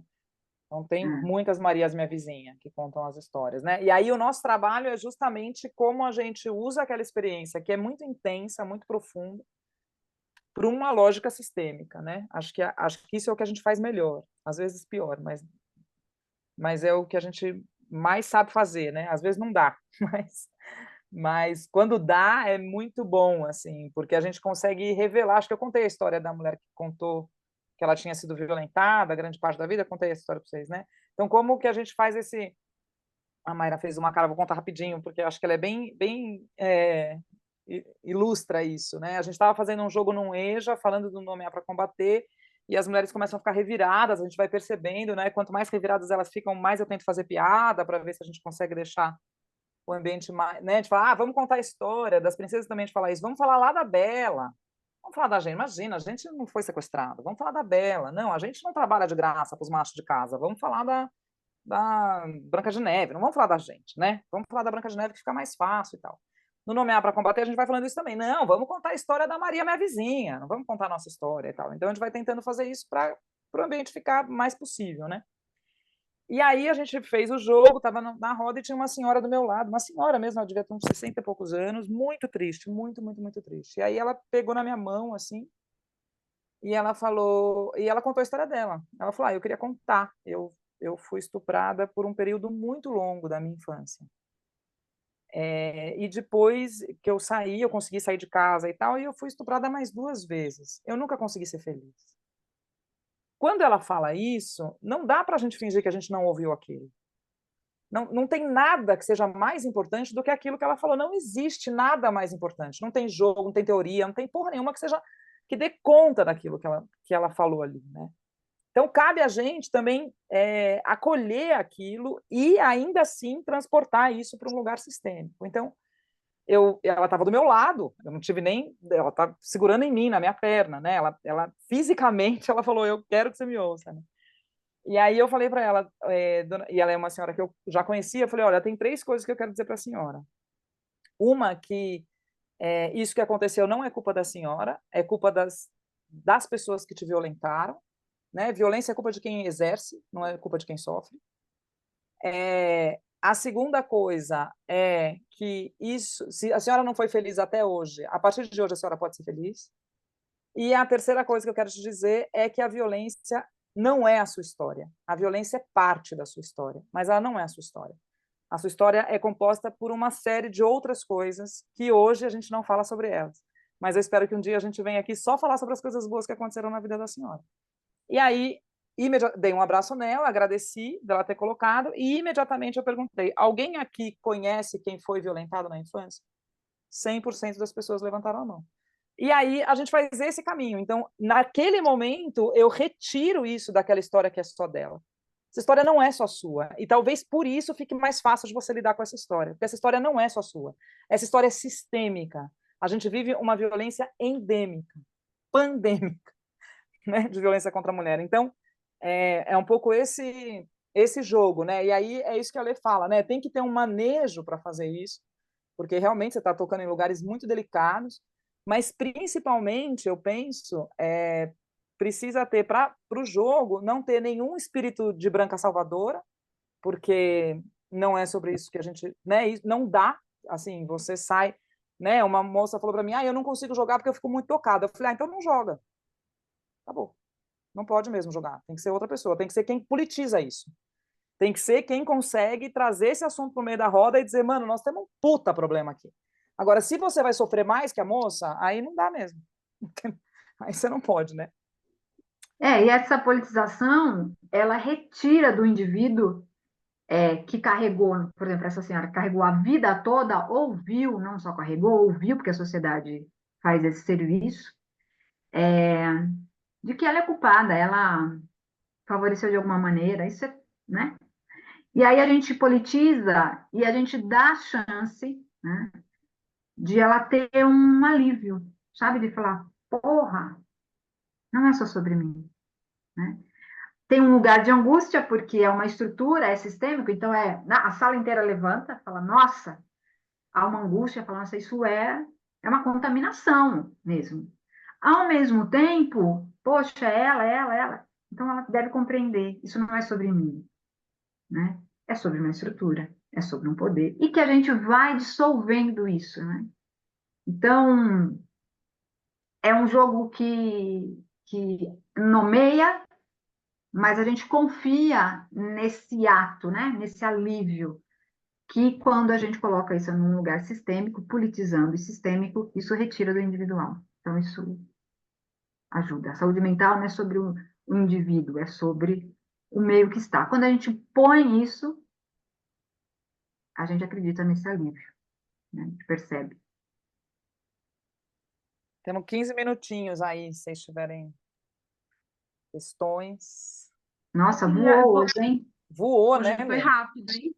Foi. Eu queria, enquanto se o pessoal quiser fazer perguntas aí no chat, mas eu queria ouvir de vocês uma coisa que eu acho que interessa aqui para as nossas voluntárias, que é para deixar bem claro, que eu acho que vocês são as pessoas certas para deixar bem claro, da importância do letramento do profissional, né? De quem está fazendo essa escuta, de quem está conduzindo. E essa última fala de vocês fundamental, que é isso, a gente não ter o pudor de ser político, né? Porque o que eu sinto um pouco é que a gente tem também esses discursos que deixa a gente no indivíduo e não na implicação coletiva, né? Então, esses segredos, né? Eu já tive em grupos que é isso, que todo mundo diz que sofreu violência, ou pode fazer uma denúncia publicamente, né, e fazer uma grande revelação disso, e isso ser não só terapêutico, mas mudar sistemicamente alguma coisa naquele território, né? É muito potente deixar de sustentar enfrentar esse pudor que eu acho que eu estou colocando nesses termos, né? De deixar em segredo, era isso também que eu queria colocar. Sim. Ô, Ju, Porque o patriarcado desculpa. se sustenta nesses No segredos. segredo, Audre Lorde já Né? diz isso, né, gente, didaticamente, o segredo não nos protege. O segredo protege o estado de violência. Simples assim, não posso contar porque meu tio, ele é um cara mó legal, então, puta, ele é mó amigo da minha mãe, se eu contar que ele mexeu no meu peito, vai acabar a vida da minha mãe, eu, me fecho. Ah, porque o meu pai, imagina meu pai é maravilhoso, né? Eu sempre falo, leiam Hilda Hilst, o Caderno Rosa de Lori Lambe, ela gosta de viver aquela experiência, porque o afeto está colado na violência. Então, também essa narrativa de que aquilo destruiu a vida da pessoa, às vezes não. E a gente não está preparado para essa conversa, gente. Eu sei que essa conversa, essa frase é um clichê, mas é real. A gente fala da violência, né? Eu falo para as mulheres assim, muitas vezes eu falo isso. As mulheres, muitas ativistas querem me matar, porque eu falo assim, olha, a gente sabe que é real, que às vezes você vai negociar um pouquinho de violência, porque é mais fácil você negociar um pouquinho de violência do que você viver sozinha no mundo patriarcal. Entendeu? Então tem um pouquinho ali de violência que eu suporto. Então isso não é sobre o indivíduo, né? O que eu penso do letramento é o básico, né? Assim, não dá mais para a gente ler só homem branco. Não dá mais, gente. Não dá mais. Não dá mais para fazer nada na sua. Se você tem algum interesse que seja olhar o mundo sob uma perspectiva não universalista, porque para a gente a única possibilidade de mudança é quando a gente tirar o lucro do centro das nossas relações e colocar o cuidado, e quem sabe de cuidado não é homem branco, gente. Esquece. Quem sabe de política de olhar para o outro não é o Bourdieu, não é o Freud, não é o Jung, não é o Winnicott. Entendeu? Não são eles que sabem falar disso. Quem sabe falar disso é a Bell Hooks, quem sabe falar disso é a Sueli Carneiro, quem sabe falar disso é o Ayrton Krenak, quem sabe falar disso é a Glória Anzaldúa, é essa galera que sabe falar disso. Entendeu? O Freud não sabe falar disso. O Winnicott não sabe falar disso. O Jung não sabe falar disso. O Fernando Pessoa não sabe falar disso. Ninguém sabe falar disso. Quem sabe falar disso é quem nunca falou. Entendeu? Quem está falando há muito tempo, aliás, e nunca foi devidamente considerado, porque o lucro se sustenta a partir da não compreensão disso, né? Inclusive da compreensão de que é possível um homem falar sobre amamentação, por exemplo. De que é possível a gente falar sobre qualquer porra. Esses caras podem falar sobre qualquer merda. Ah, desculpa, fico com ódio. Então, se quiser se letrar, assim, é o básico, né? Eu acho que é um básico sem autodesculpa, sabe assim? Sem ai, não, mas é que para mim não se leve tão a sério, gente. Você não importa tanto quanto o trabalho que você está fazendo, entendeu? Você importa na medida que você gera e cria uma construção antipatriarcal e antirracista no seu cotidiano, no seu trabalho. As suas questões, os seus motivos, para nós, não importa tanto. Então, acho que isso é uma coisa. Outra coisa que eu acho bem importante é que a gente tem uma construção, principalmente na branquitude, esquerda, classe média, de se medir através da quantidade de boa ação e suportar a dor do outro que a gente tem. Então, a gente vai ficando mais cheio de si conforme a gente suporta a dor do outro e diz, não, eu estou aqui porque eu me coloco num espaço. Não importa. Isso faz com que a gente use o letramento de uma maneira de construção de poder. Não serve. Não serve ler Sueli Carneiro para citar melhor para uma pessoa preta que está vivendo uma situação de violência que ela não reconhece, mas você reconhece que você leu Sueli Carneiro. Então, entendeu? Se guarda, se fecha um pouquinho. Assim, o que eu digo para a branquitude da qual eu faço parte, e eu digo isso porque eu falo isso para mim todo dia, se fecha um pouquinho. Se fecha um pouquinho. Se detenha na experiência, se detenha nos signos de poder. São os signos de poder que vão revelar quem é quem, aonde, como é que aquilo se estabelece. Isso está muito estabelecido socialmente. Entendeu? Se dá o direito de não ler, de continuar lendo homens brancos e justificar todas as ações através do homem branco, é uma manutenção de poder. Você citar o Jung, por que você fala do Jung sem ler o Fanon, é para você manter o poder. Você colocar o feminino dentro do Jung, entendeu? O que feminino dentro do Jung, gente? Vamos, entendeu? Vamos, turma, vamos. Né? Tem um pouco essa urgência. Assim, eu acho que uma coisa que a gente tem que fazer é se colocar a urgência do fim do mundo, né? Tá acabando, entendeu? O mundo que a gente conhece está acabando.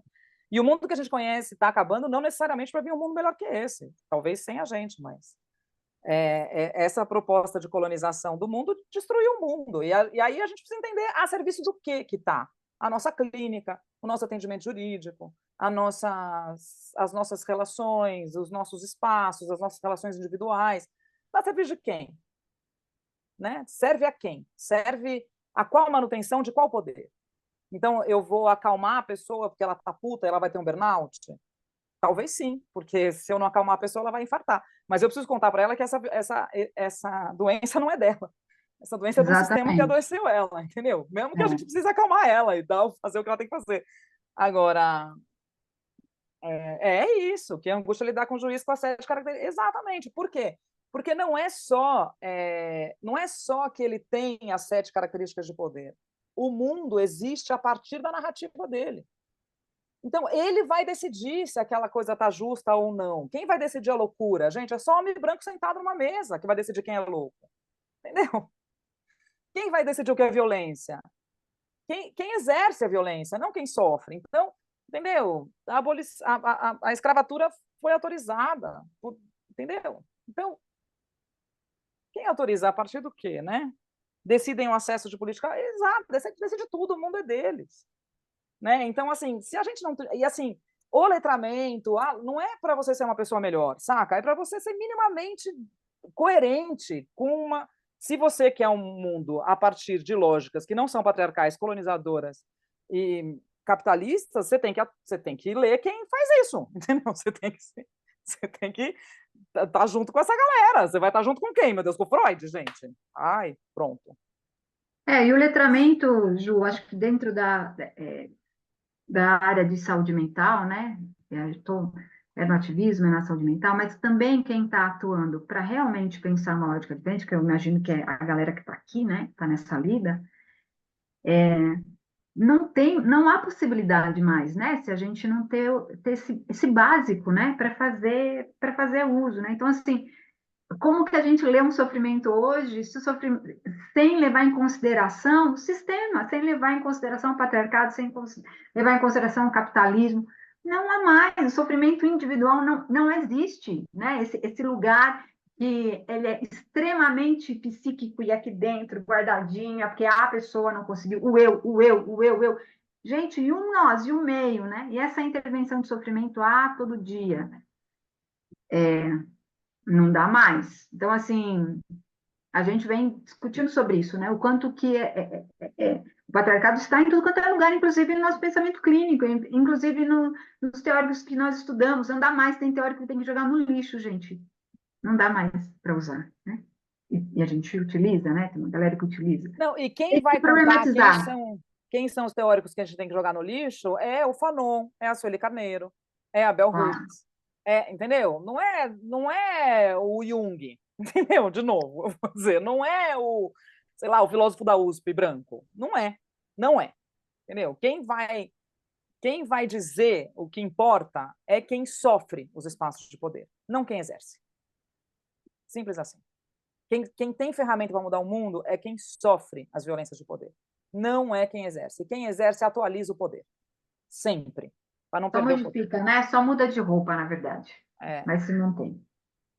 A Carla pergunta, lutar para... Adoro as perguntas assim, não faço a menor ideia, Carla, o que é que a gente adoraria. Mas eu posso te contar o que a gente faz, né? A gente faz uma luta para a gente esvaziar a subjetividade do poder, para que a gente esvazie aquela figura da representatividade de poder naquele espaço que a gente está atuando. Então, por exemplo, para tirar a bola do diretor da escola que se acha o fodão. Entendeu? O professor que massacra todo mundo, o gostosão. A gente atua de uma maneira bem direta, quando a gente está trabalhando no cotidiano, né? Filosoficamente, nos espaços maiores, a nossa luta acabaria no dia que a gente conseguisse tirar o lucro do centro das nossas relações e colocar o cuidado. A única possibilidade da gente fazer isso, como sociedade política, né, como ferramenta política, a única possibilidade, não sei, a possibilidade que a gente vê são os feminismos. Porque os feminismos têm capacidade de organização política para questionar a estrutura capitalista patriarcal. E organizar isso, né? Mas tem 1 milhão de maneiras. A gente atua dessa forma, né? Mas é muito simples, assim, se a gente quer saber como é que a gente vai cuidar da Amazônia, não é com PhD na USP que a gente vai saber, é com a comunidade indígena que vive da Amazônia, entendeu? É muito simples, não é porque a gente é boazinha, não é porque é porque quem tem a resposta é quem vive, não é quem teoriza. Quem tem a resposta é quem tem a experiência, né? E consegue. Então, para nós, utopicamente, mas que eu digo sempre, quem leu o meu livro sabe que é para amanhã cedo, porque a gente vai derrubar o patriarcado amanhã cedo, na hora do café da manhã, é sempre assim, né? Na vida urgente, a gente tem que esvaziar a branquitude para hoje no café da tarde, entendeu? No café da tarde já não tem mais isso. A gente atua assim, né? A Lê até fala, calma, respira um pouco. Fala, não, gente, não derrubou, era para ter caído às 5 da tarde, são 6h30, e cadê, gente, que está aí ainda? Então, também, atuar de maneira, a Angela Davis fala isso, né, de um jeito muito bonito, assim, é atuar como se a gente já vivesse nesse mundo. É atuar de maneira comprometida com um mundo onde o poder não é branco, masculino, cisgênero, heteronormativo, né? Porque isso dá para a gente também uma possibilidade de tirar um sarro que é muito maravilhosa, entendeu? A gente consegue questionar grandes ícones, a gente consegue rir da cara do diretor da empresa, a gente consegue tudo, porque a gente não... A gente fala, ai, tanto faz o que você acha do mundo, né? Porque isso traz para a gente também uma abertura nas axilas, assim, um jeito da gente conseguir existir também por conta dos signos de poder que a gente carrega no nosso corpo, né? É muito mais difícil eu sofrer as violências do patriarcado do que é para uma mulher preta. Enfim, do que é para uma mulher trans periférica. Enfim, então, a serviço de quem a gente usa os nossos signos de poder, né? Também tem isso. Ou a gente usa para manter, ou a gente usa para atrair, né? Assim, quem tem os signos de poder, né? Basicamente é isso. Ou você usa para manter o espaço de poder, ou você usa para atrair. Não tem muita alternativa, né? Não sei se eu respondi, mas eu adoraria ter essas respostas. Adoraria, mas não sei o que fazer. E a Maíra fez uma outra pergunta mais para cima. Os jogos tratam das violências cotidianas, mas vocês conseguem, na prática, conversar sobre violências não físicas, patrimoniais? Como é que a audiência reage? A gente consegue sempre conforme o público, né? A gente fala que o jogo é quase oracular, assim, porque parece que quando o assunto que aparece é o assunto que tem que aparecer, né? É o assunto que a galera ali tá vivenciando. E aí a gente vai falando, por exemplo, uma violência patrimonial que a gente brinca é com a Pequena Sereia, que eu falo, gente, ela abriu mão do mundo inteiro, que 75% do mundo é água, para ficar num quintalzinho, que não é dela, que está concedido a ela. Quantas de nós abrimos mão, né? Tudo que a gente vai tentando fazer é não falar da gente, e, ao mesmo tempo, usar, né? Porque os mitos, no final das contas, são isso, né, gente? Um jeito de traduzir a gente. A gente também vai traduzindo, só que sob uma perspectiva antipatriarcal, entendeu? Então, né, ontem a gente estava numa reunião, ontem, sei lá, que a gente estava numa reunião de um grupinho que vai montar um grupinho, não, um grupo de teatro que vai montar uma história de princesa e tal, e aí uma menina foi aluna nossa, uma mulher foi aluna nossa, estava desesperada porque não estava conseguindo, chamou todo mundo para conversar com a gente. A primeira pergunta que a pessoa faz é, mas não é todo mundo que é assim. Eu falei, bom, você tem que montar sua peça sabendo para quem você quer, o que você quer conversar com quem, entendeu? Você quer dizer para a gente do Atreva-se que todo homem, que nem todo homem? Putz, não vai dar para a gente, não vai dar. Você chama nós para uma reunião para dizer nem todo homem? De um homem que a gente está criando, né? Porque foi essa conversa também. Quando você está construindo um personagem, está criando um imaginário, você vai endossar o imaginário? Você vai sustentar o imaginário? Você não vai nem botar um preguinho Dúvida. ali, gente? Mas nenhuma dúvida, nenhuma, né? Então, a gente não fala, isso também é importante, a gente não fala, por exemplo, de protocolos, de questões, a gente não fala disso, porque o patriarcado não dá conta em protocolo, gente. Não dá conta da gente pensar o patriarcado a partir do que a Maria da Penha coloca para a gente como 7, entendeu? É super importante, é fundamental, mas quando a gente vai falar sobre a dimensão do patriarcado, a Maria da Penha não dá conta.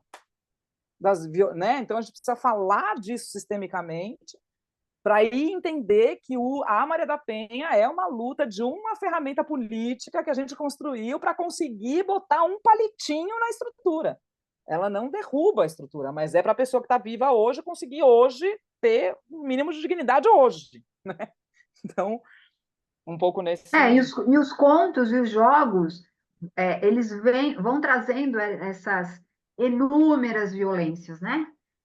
Mas também a gente entende que a gente acessa um lugar e reverbera em outros. Então, quando vai listar as violências ou listar os serviços que vocês vão conversar nas próximas semanas, os serviços de proteção e de acolhimento, a gente compreende que o que a gente leva também gera uma curiosidade de produção de pensamento sobre isso.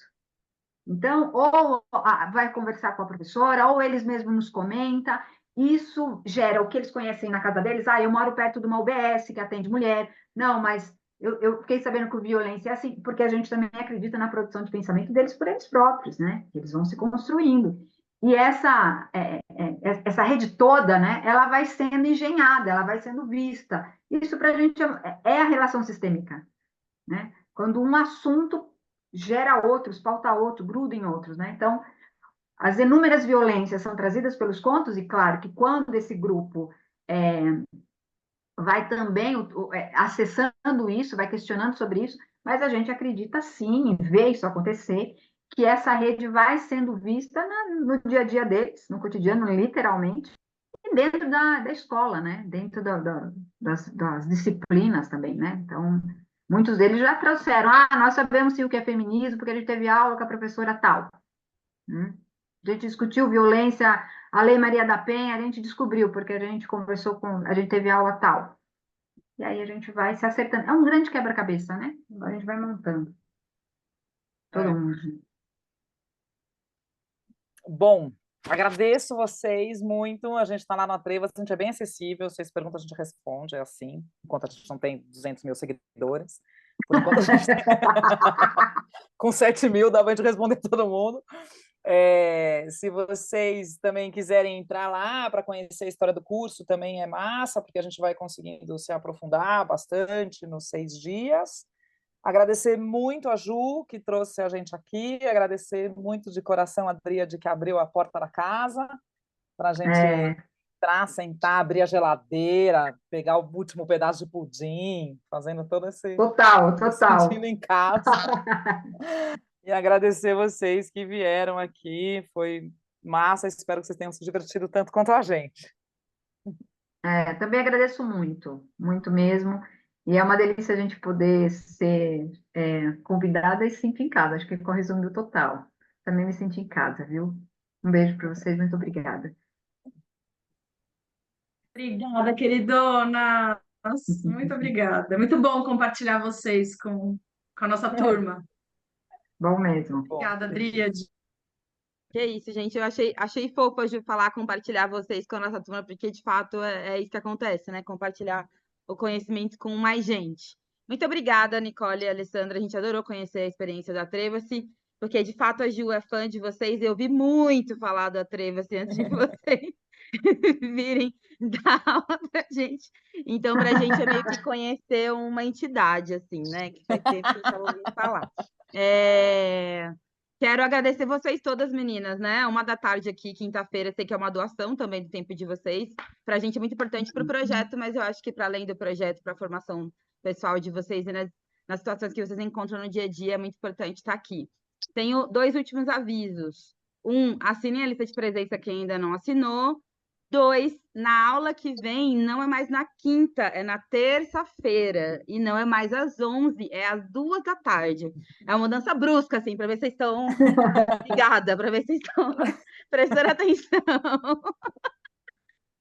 Para não se acostumarem com as quintas às 11. Então, semana que vem, terça, às 2h da tarde, a gente vem aqui falar de uma coisa que aí já começa a entrar num campo bem técnico para a gente, que são os instrumentos da Lei Maria da Penha para ajudar a gente na atuação no nosso dia a dia. Então, uma parte mais técnica do nosso trabalho, mas super importante também. Então, obrigada, meninas, de novo. Obrigada, Nicole, Alessandra, Ju. Sempre. Beijos, até a próxima. Beijo, amores, até a próxima. Tchau, tchau. Obrigada, gente. Boa tarde.